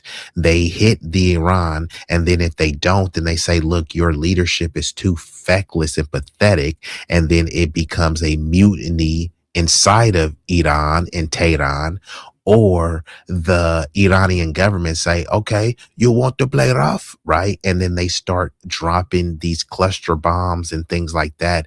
And then the Israel say, see, we're victims. And, then they want the big bro government to come pull out all the stops. It's like, no, Israel, you want to be the king of the Middle East? Fight your own battles. Hold your own nuts. They talk about the Holy Land and all this stuff. Would anyone want their kids to sign up to go die for Israel? Okay, let's get back into it. I am answering the question that he posed as what authorities is he given? That's the Article 2 authority if there's direct threat against our service members or our citizens, which, as I outlined earlier, the southern portion of Iran in that belt region actually had imminent threat with their short-range missiles to our base, in addition to their nuclear enrichment program, of which they were not negotiating in good faith. So it was multifaceted. And as you are seeing now, they have fired back. They struck. We have now lost 3 military service members. There are multiple wounded. And again, it is not the intention of the U.S. government to invade. That is not what is happening. These are isolated, strategic, large-scale attacks. But again, there are more lies, more baby bop, brain dead, bimbo babble. She said it's not the U.S. intention to invade as they invaded, right? It's like you broke into someone's house. Well, it wasn't my intention to break into my house, so why the hell are you here? Get the fuck out of my house then. Fired back. They struck. We have now lost 3 military service members. There are multiple wounded. And again, it is not the intention of the U.S. government to invade. That is not what is happening. These are isolated, strategic, large-scale attacks. But again, there are negotiations that will take place, or at least open communication with the White House as soon as the president decides that he is willing or ready to talk. And that has developed in the last couple of hours. So that update will come hopefully later on this evening. I'm sorry, you say it's not the intention of the U.S. government to invade? Did we not just invade? We are not invading. Are you seeing boots on the ground there? Because I'm not. And I've been told directly by the State Department and the White House that that's not the intention. I mean, we just killed the leader of the country. That's not... Okay. Targeted strategic military strikes and invasions are 2 totally different things, according to military They're calling it a terminology. war. The president has called it a war. And targeted airstrikes strategic strikes, and according to the White House, and I just talked to them and talked to the Secretary of State, strategic. See, and this is why a lot of people don't respect politicians. Just call it what it is. The president calls it a war. And she said, well, it wasn't an invasion and it was just strategic strikes. Yeah, they actually invaded the land. Are these people Middle Eastern? Are these people Iranian? What the hell are they doing over there? So someone's in your house and you're like, bro, I'm not invading. I'm not breaking and entering. Then why the hell are you over here? And then she's trying to frame it as something that, oh, it's not a war. It's a dilemma. It's a conflict. Well, the president said it was a war. He's the leader of the free land, right? Which is an oxymoron. But yeah, Trump said it's a war. So this little baby Bob Bimbo is just trying to obfuscate and run cover, but I don't think it's going to go the way she anticipates. It's not. Okay. Targeted strategic military strikes and invasions are 2 totally different things, according to military terminology. They're calling it a war. The president has called it a war. And targeted airstrikes. Strategic strikes, and according to the White House, and I just talked to them and talked to the Secretary of State, strategic strikes are not war. Really? So if someone bombed America, do you see boots on the ground? War? Did y'all hear that? Strategic strikes are not war? What the fuck are you talking about? Okay. I mean, we just killed the leader of the country. That's not. Okay. Targeted strategic military strikes and invasions are 2 totally different things, according to military terminology. They're calling it a war. The president has called it a war. And targeted airstrikes. Strategic strategic strikes, and according to the White House, and I just talked to them and talked to the Secretary of State, strategic strikes are not war. Really? So if someone bombed America, do you see boots on the ground? War? Wait, that makes no sense. To the White House, and I just talked to them and talked to the Secretary of State, strategic strikes are not war. Strategic strikes are not war. Hey, I gotta hit it. Hope, please. Nigga, please. Hope. Nigga, what? Nigga. Nigga, please. Nigga, please. What? Really? So if someone bombed America, do you see boots on the ground? War? Wait, that makes no sense. So you're saying it has to be boots on the ground? According to your own by definition, so that's your standard. The regime of Iran has killed thousands of Americans and murdered them. So by definition, they've already declared war on the United States. I know. I've had GI missiles raining down on me too. I know how terrible the Iranian regime is. What thousands of Americans has this dude killed? They keep saying that he's responsible for killing thousands of Americans. Okay, let's just say that he was. If they're crediting him for thousands of Americans, then we must credit Bush with millions of dead Iraqis. We also must credit Obama for killing U.S. citizens in those grotesque drone strikes. No, it wasn't the people who pushed the button. It was Obama, right? Just like Adolf. Did Adolf physically kill 6 million J people? We know that it's physically impossible. Did he even kill one? Was it 2? Was it 20? Was it 200? You don't know, but you give him credit for 6 million J people. Fine, give him the credit. That means Bush gets the credit for the 1 million, and Obama and Trump death toll is in the hundreds of thousands, right? But tell me about how violent George Floyd is again. You're not debating that they are a truly terrible regime. What we're talking about is the standard for the commander-in-chief to commit our sons and daughters in the military to war, and going to war when it is in the national interest and making that. When she say our sons and daughters, who the hell is she even talking about? Right? Because anyone on this panel, do you think that their kids are going to be selected in the military? Do you think that they're going to push them to sit at an office desk behind the CNN table, or that they're going to push them to war? So like when you saying our children and we. Who is we? Who is we? Who the hell is she talking about? I know. I've had GI missiles raining down on me too. I know how terrible the Iranian regime is. We are not debating that they are a truly terrible regime. What we're talking about is the standard for the commander-in-chief to commit our sons and daughters in the military to war, and going to war when it is in the national interest and making that case to America and going to Congress and getting approval for war. So you are saying this is a limited mission that is only bomb strikes. So there is no congressional authorization necessary. How is this different from when Joe Biden bombed the Houthi rebels in Yemen without congressional authorization, and you oppose that? There is a direct and imminent threat, I just stated, to American forces, and I outlined that both 2 cases, in addition to the nuclear enrichment, which is, by the way, She didn't outline anything. She started babbling incoherently, right? But she said that there was an imminent threat. What is the imminent threat? Her just saying it, right? Joe Biden bombed the Houthi rebels in Yemen without congressional authorization, and you oppose that.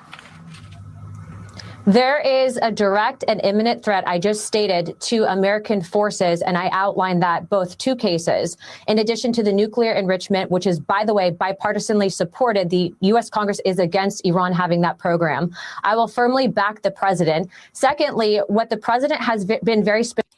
So they'll say that we're not the world's police, and then we go around policing the world. Even the term, the leader of the free world, if the world is free, how the fuck are you the leader of it? Right. And then there's a bunch of brain dead bozos and wackos that somehow think that bombing Iran is actually America first. Like, okay, what billionaire oligarch or Zionist told you that? An imminent threat I just stated to American forces, and I outlined that both two cases, in addition to the nuclear enrichment, which is, by the way, bipartisanly supported. The U.S. Congress is against Iran having that program. I will firmly back the president. Secondly, what the president has been very specific about is that we will not put boots on the ground there, period.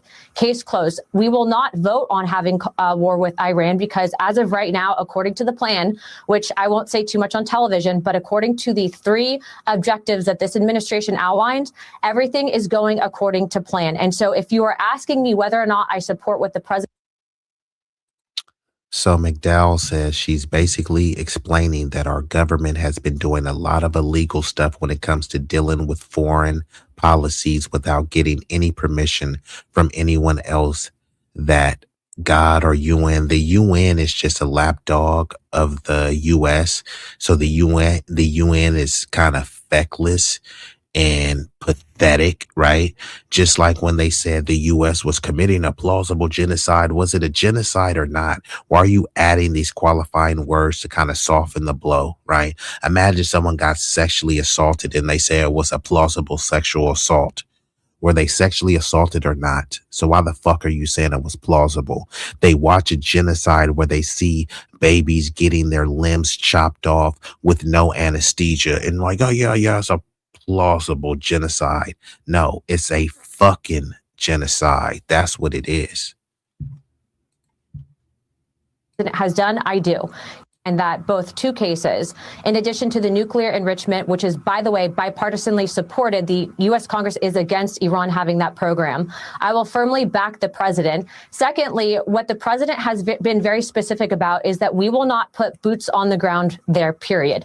Case closed. We will not vote on having a war with Iran because as of right now, Another lie. We won't put boots on the ground. However, the U.S. has over 750 military bases across the globe. Many of them are in the Middle East. That means boots are already on the ground. What the fuck is she talking about? supported, the U.S. Congress is against Iran having that program. I will firmly back the president. Secondly, what the president has been very specific about is that we will not put boots on the ground there, period. Case closed. We will not vote on having a war with Iran because as of right now, according to the plan, which I won't say too much on television, but according to the 3 objectives that this administration outlined, everything is going according to plan. And so if you are asking me whether or not I support what the president has done, I do. You just stated that the act of war would be if Americans were being killed. You said, what if a bomb went off in the United States, right?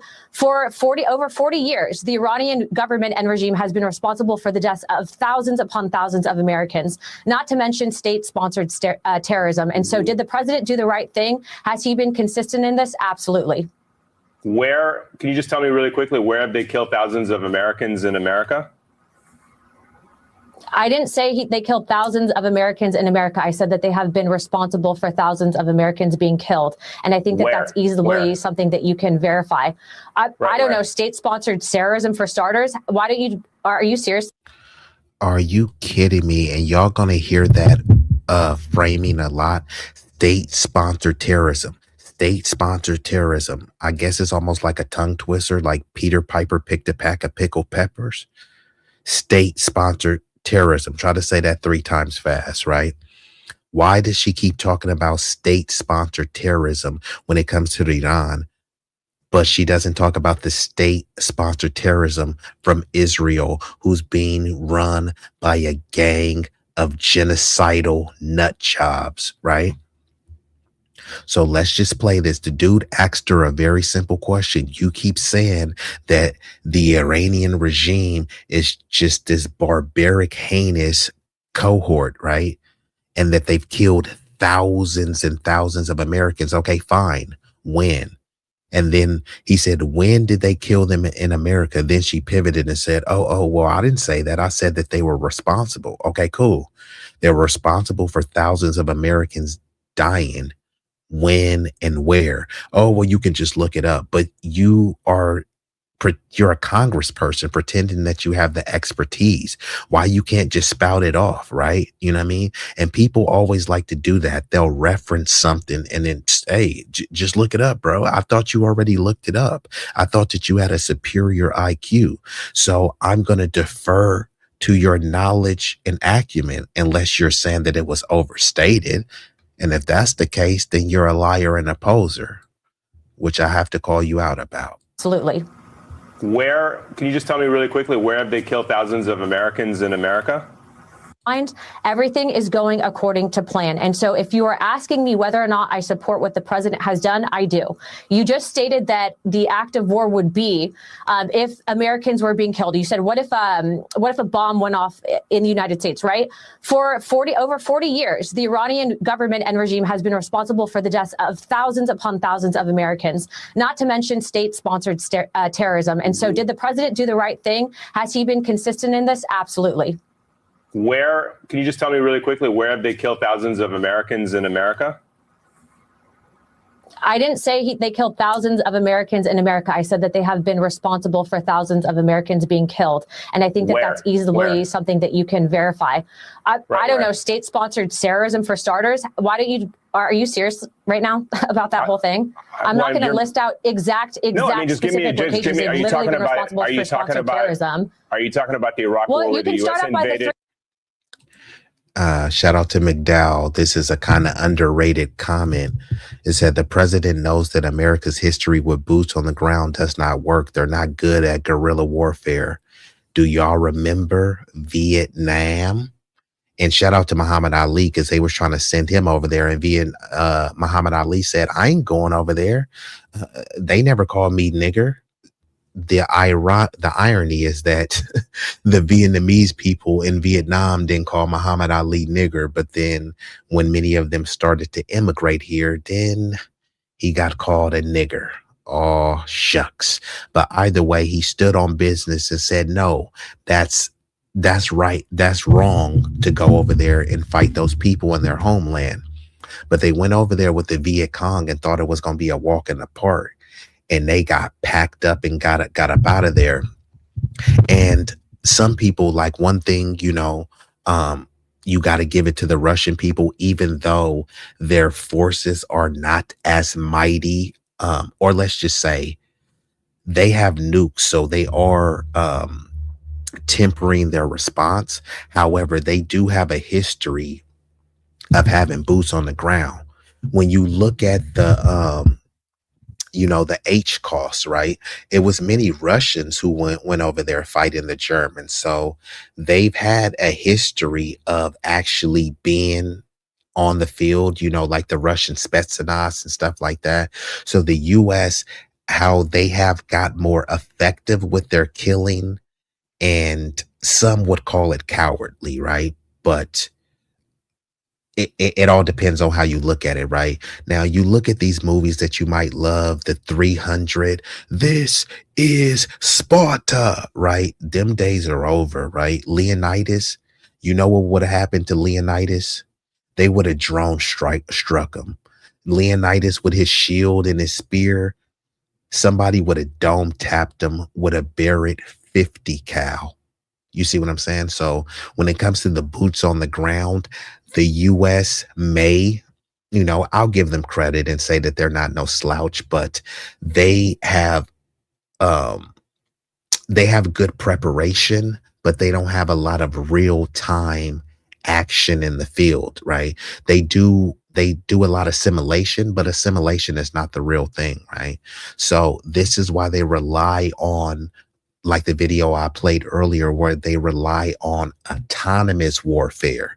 So even if a country has more manpower, the U.S. is going to pride itself on having more autonomous firepower, right? So y'all may have 100,000 soldiers, but we have 2 B-2 jet fighters that will come and drop a bomb and decimate the entire country, right? So while the US may not be good at boots on the ground, they are devastating at shock and awe, autonomous warfare. And that's where it's leading to. Some of these other countries, they have no choice but to say, hey, fight me like a man, fight me head up. Let's squabble up. But the US is saying, man, I ain't trying to squabble up. The US is I say that they're more like a technological nuclear ninja, right? You know how a ninja uses covert weaponry and a lot of sneak attacks. That's what the US does, you know what I mean? A lot of sneak attacks and autonomous attacks, just like pushing a button. You waiting outside, hey, come outside, bro. Let's shoot the fade 1-on-1. You feel me? Let's duke it out. And they're like, nope, I'm gonna stay in the house and I'm gonna click the switch and my robot dog is gonna shoot you. You know what I mean? So modern warfare, welcome to it. That you could start out by what if a bomb went off in the United States, right? For over 40 years, the Iranian government and regime has been responsible for the deaths of thousands upon thousands of Americans, not to mention state-sponsored terrorism. And so did the president do the right thing? Has he been consistent in this? Absolutely.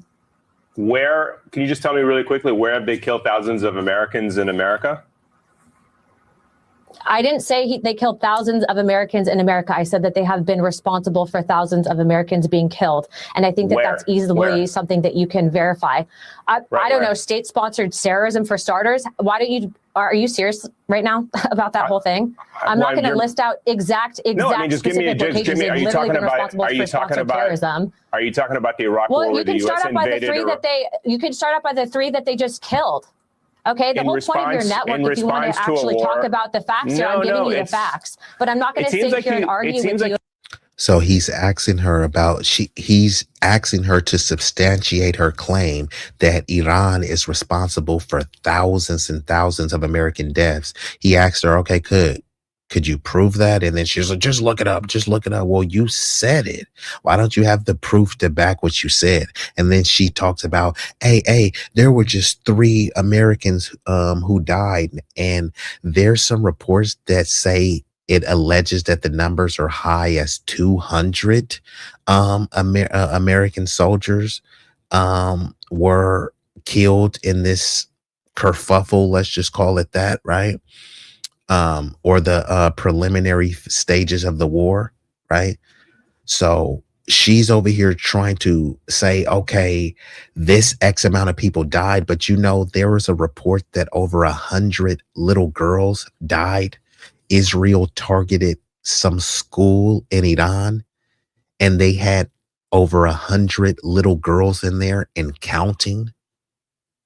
But here we are talking about that Iran is the bully, and many people are buying it. Okay, fine. You think that's the Holy Land. Where in the Bible does it say somebody could go to the Holy Land and bomb and kill over 100 little girls? Give me the scripture, verse and chapter, please. Verse and chapter. And where the hell is the verse and chapter that said that this land was promised to fucking Bibi Netanyahu, who immigrated from Poland? Most of those early Zionists were atheists. They didn't even believe in God or Torah or anything like that. But somehow, they want to convince you this is the chosen people and they promised this to us. Like, okay, give me the verse and scripture, you know what I mean? And this is why people say we think the Bible's a comic book, right? Let's get back into it. Going according to plan. And so if you are asking me whether or not I support what the president has done, I do. You just stated that the act of war would be if Americans were being killed. You said, what if a bomb went off in the United States, right? For over 40 years, the Iranian government and regime has been responsible for the death. up, and it looks like I got a super duper chat. Tutney says that Ali's story is a perfect case in point of how FBA have been defending other melanated groups from the beginning with absolutely zero reciprocity. And just in case people just tuned in, I was referring to when the late great Muhammad Ali, the greatest boxer ever, when they want to send him to war, he said, hell no, I ain't going to Vietnam. They never called me no nigger. And unfortunately, when many of those people came over here, they worked with the CIA and other alphabet agencies to take over the black hair care market. And then they were calling us niggers. It's unfortunate, but it is unfortunate reality. And this is not to have a victim mentality or anything like that. Just is what it is. You know what I mean? If we have to own that this is what we endured, you have to own what you inflicted. And if you do want to make a contribution to the show, it won't cost you a fee. The likes are free. However, you can hit your boy on a Cash App, Super Chat, or Super Sticker. And I cooked up a little visual just to give y'all some inspiration. How about a magic trick? I'm gonna make this pencil disappear. Ta-da! It's gone. If you're good at something, never do it for free. How much you want? Half. You're crazy. I'm not. No, I'm not.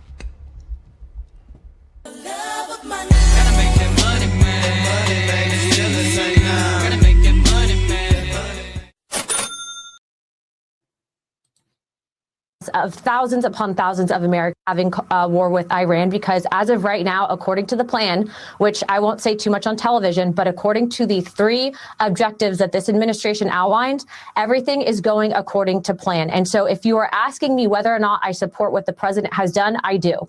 You just stated that the act of war would be if Americans were being killed. You said, what if a bomb went off in the United States, right? For over 40 years, the Iranian government and regime has been responsible for the deaths of thousands upon thousands of Americans, not to mention state-sponsored terrorism. And so did the president do the right thing? Has he been consistent in this? Absolutely. Can you just tell me really quickly, where have they killed thousands of Americans in America? I didn't say they killed thousands of Americans in America. I said that they have been responsible for thousands of Americans being killed. And I think that that's easily something that you can verify. I don't know, state-sponsored terrorism for starters. Are you serious right now about that whole thing? I'm not going to list out exact specific locations they've literally been responsible for sponsored terrorism. Are you talking about the Iraq war where the U.S. invaded Iraq? You can start out by the 3 that they just killed. Okay, the whole point of your network, if you want to actually talk about the facts, I'm giving you the facts. But I'm not going to sit here and argue with you about something that's commonly accepted and known. Congresswoman, you don't have a good understanding of the I'm the one that's getting the briefings, not you. You're a pundit offering your opinion because you want clickbait, but aren't actually interested in the substance. No, not at all. We can talk about the fact that Obama sent millions upon millions of dollars to the Iranian regime, or do you not want to address that because it's not supported by your opinion and your network? No, not at all. Is this really even something that we're going to actually get? Well, it seems like you just want to. It seems like you just want to filibuster. No, it seems like you just want to filibuster. It seems like you don't really want to have a good faith conversation. Or you just don't like what I'm saying. No, we would have invited you on the air. This happens every time I'm on with you. Yeah, and you keep coming on every time, and you keep stating a lot of things that are incorrect. The United States launched an attack on Iran. About it, except for you. The United States launched a war against Iran right now. Iran retaliated, in which American members. Strikes. You can call it whatever you want to call it, but at the end of the day, the Iranians responded and killed 3 American service members. So what we're trying to get at is you make an assertion on this air.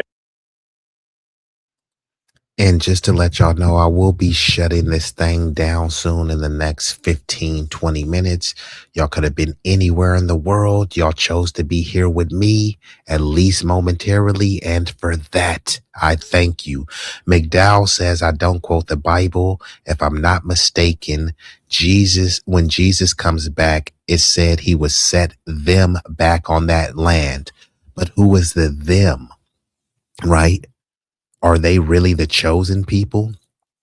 And when you say set them back on that land, are you talking about setting the Europeans? Who is the them you're referring to? The Semitic people or the so-called Semitic people? This happens every time I'm on with you. Yeah, and you keep coming on every time, and you keep stating a lot of things that are incorrect. Because The United States launched an attack on Iran. About it, except for you. The United States launched a war against Iran right now. Iran retaliated, in which American members. Strikes.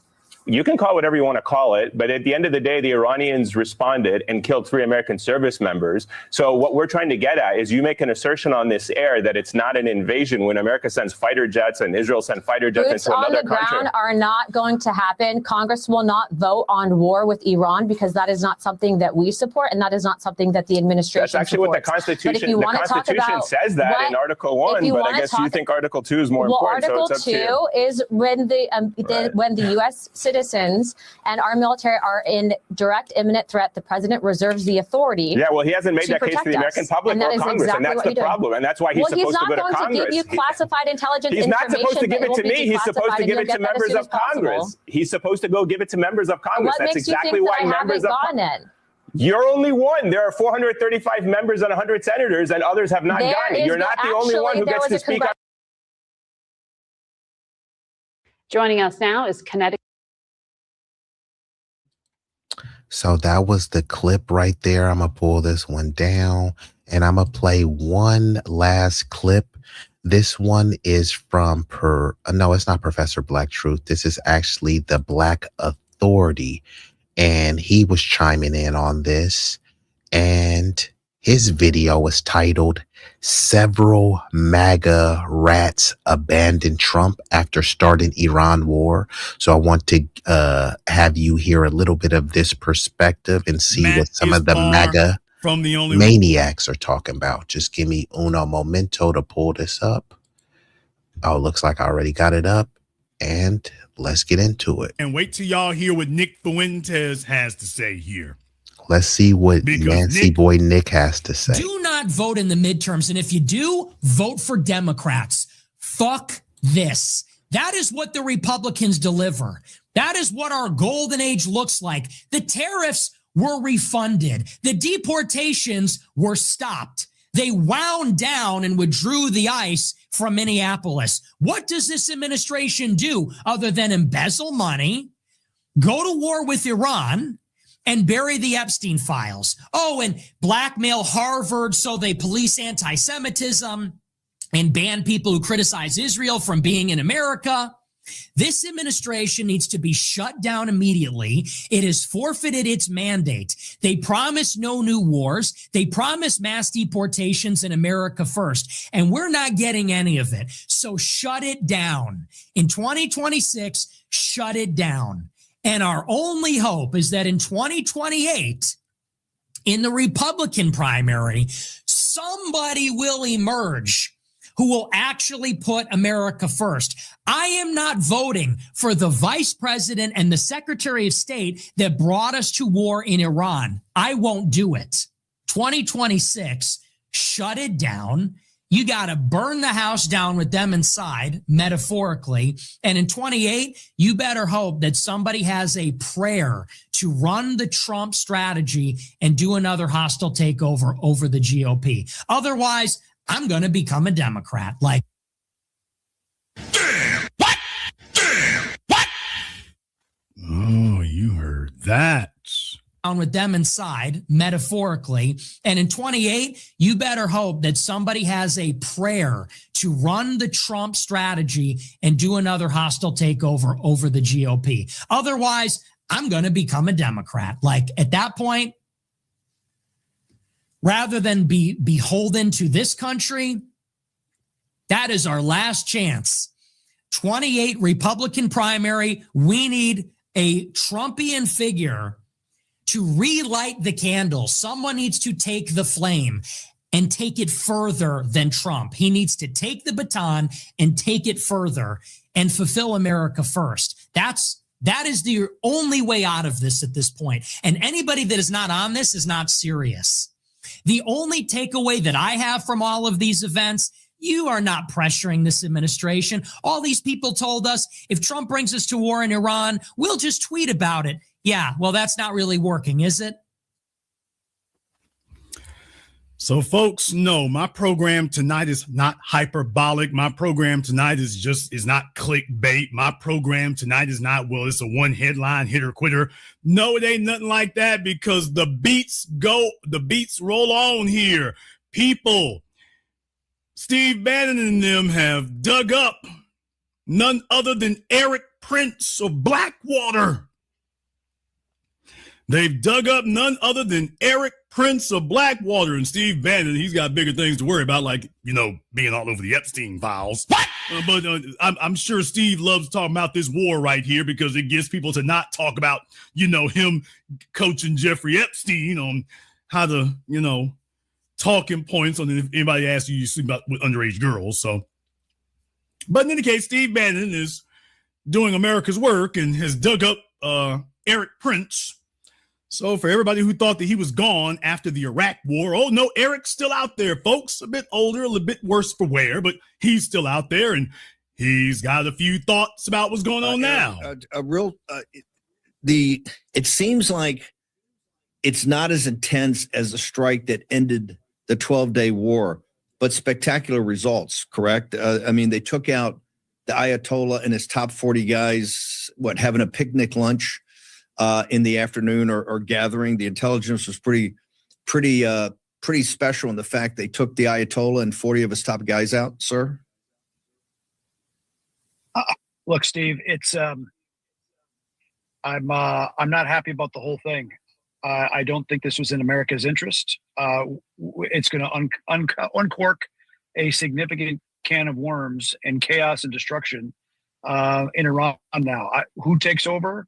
You still have tens, hundreds of thousands of IRGC people that will be positioning to be number two, to be the next rulers of that country.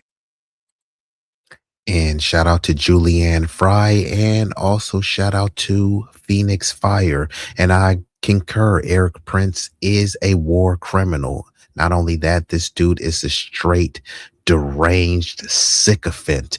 And he was recently talking about how we need to go back and colonize Africa, right? If Europe is supposed to be for Europeans, then isn't Africa for Africans? So why are you over there meddling in Africa? You're not African. You call Africa a shithole country, but Eric Prince wants to go over there and colonize it. It never stopped being colonized, because once you colonized it once, you ensured that it would be destabilized in perpetuity.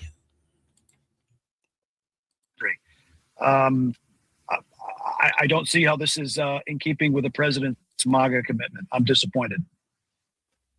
Ladies and gentlemen, for those of us who are old enough from a quarter of a century ago to remember Eric Prince of Blackwater, for those of you who are not old enough, or you weren't even born, this man was pivotal, because when George W. Bush went marching into Iraq, a war that wasn't really popular with the American people back then, although he bootstrapped it to the 9/11 attacks and convinced a bunch of people, not us over here, but a bunch of folks that. Now, if y'all want to watch this full video, I suggest that y'all go check out the Black Authorities channel. I'm not going to get too deep in this, but Julie, hold on.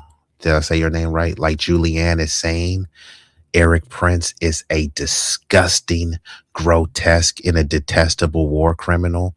And guess what? He was right around there during the, actually, let me let him play a little bit more when he gets into the private contractor stuff. It had something to do.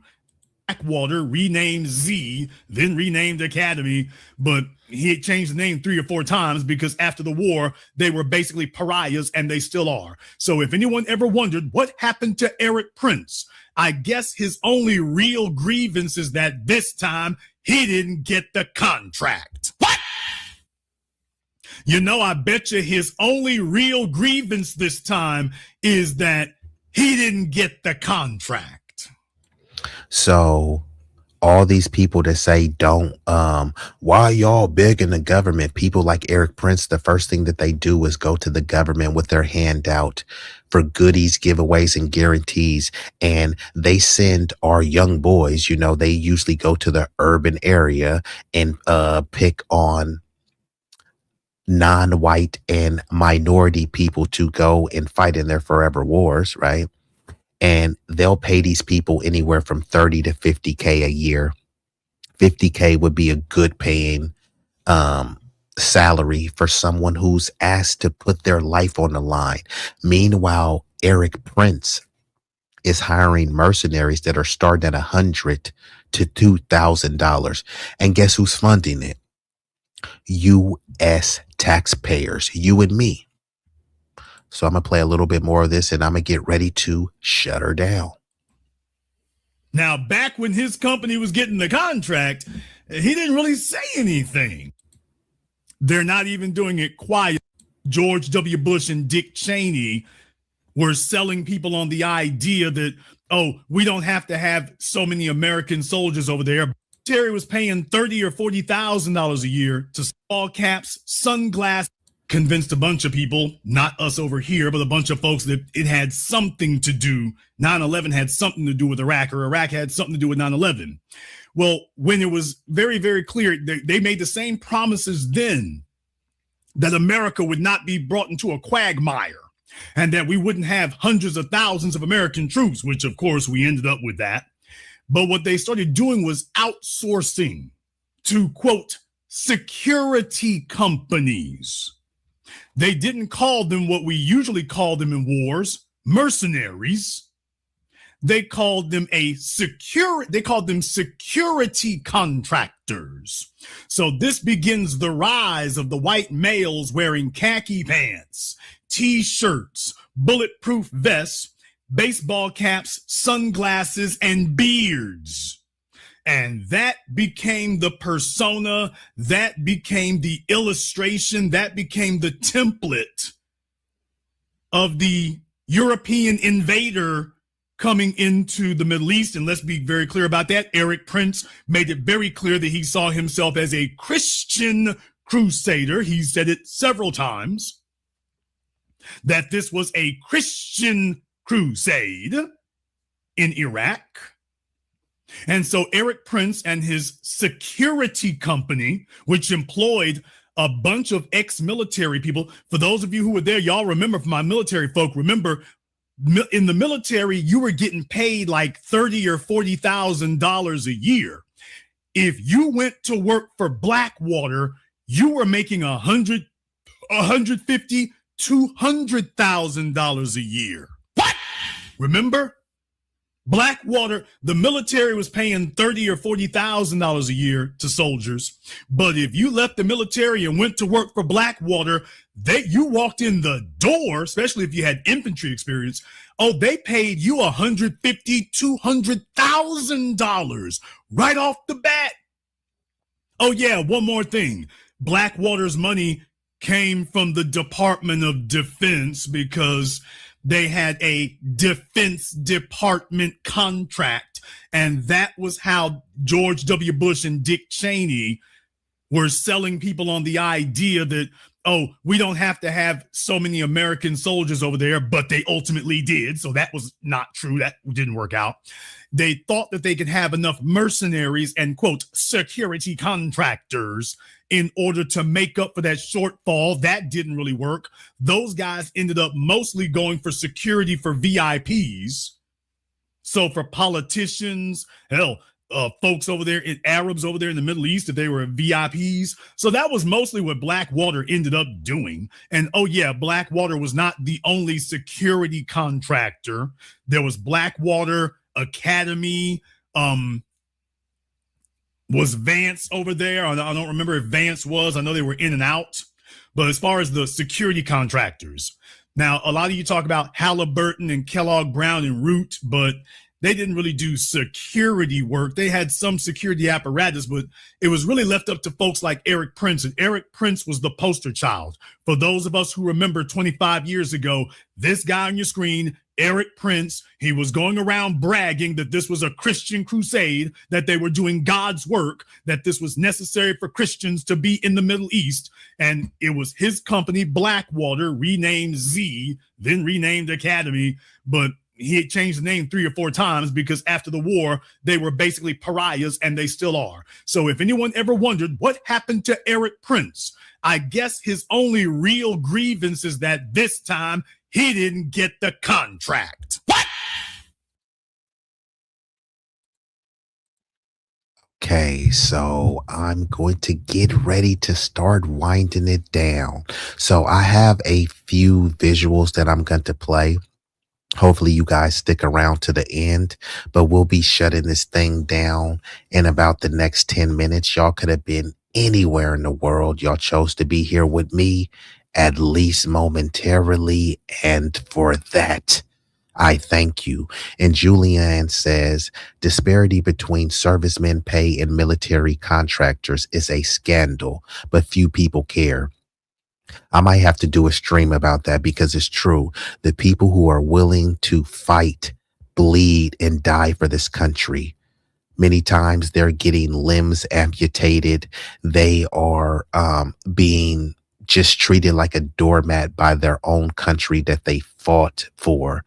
And the people who are really serving the country are not the oligarchs, it's the firemen, the teachers, right? When people say the military, they say thank you for your service. And I do think people should continue to say that. But who is really providing more service? Some soldier that are taking orders and in some instances killing innocent people, or a teacher who is training and raising innocent children to be productive citizens in society. And not every teacher is good, but there are some great teachers out there, some phenomenal teachers. But we don't say thank them for their service. You expect them. Just do your job. It's like, what is more impactful, right? Someone that is sniping someone from 100 yards away, or someone that is teaching, nurturing, and raising 100 kids? You be the judge. If a burger clipper wants to be paid what he's worth, what do you think of a government killer wants? I don't know. Ask John Wick. Ask John Wick. But yeah, so I'm gonna do that rundown of these visuals and we'll get ready to shut her down.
Saying, man, like Goku. Bad bitches at the house with me watching Netflix or Roku. Fuck them both at the same time, and I swear to God it was so cool. Street legend, real boss, I call shots cause I'm still saucy. I know some G's to the bike crack on Chirac and then fly back out to Mill. When they hear me flow, they say I be burning up, burning up. Cookies to the draw is what we burning up, burning up. What you ain't know, oh, we burning up, burning up. This shit so hot, it's burning up. Just go ahead and turn this up. When you hear me flow, say I be burning up, burning up. Cookies to the draw is what we burning up, burning up. What you ain't know, oh, we burning up, burning up. This shit so hot, it's burning up. Just go ahead and turn this up.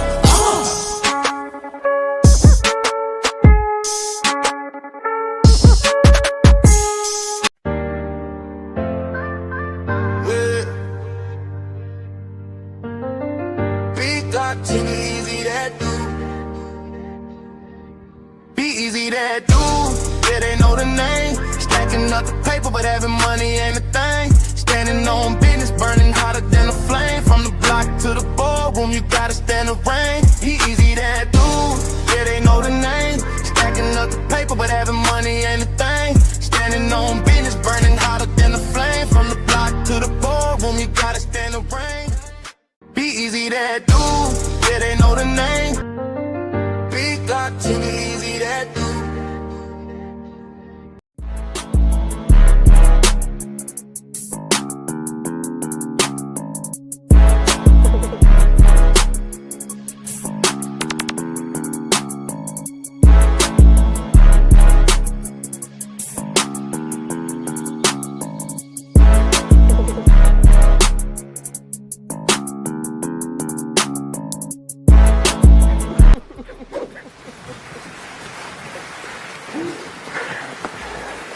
Thank you.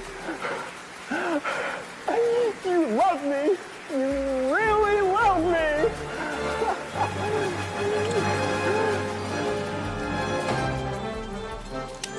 You're not going anywhere.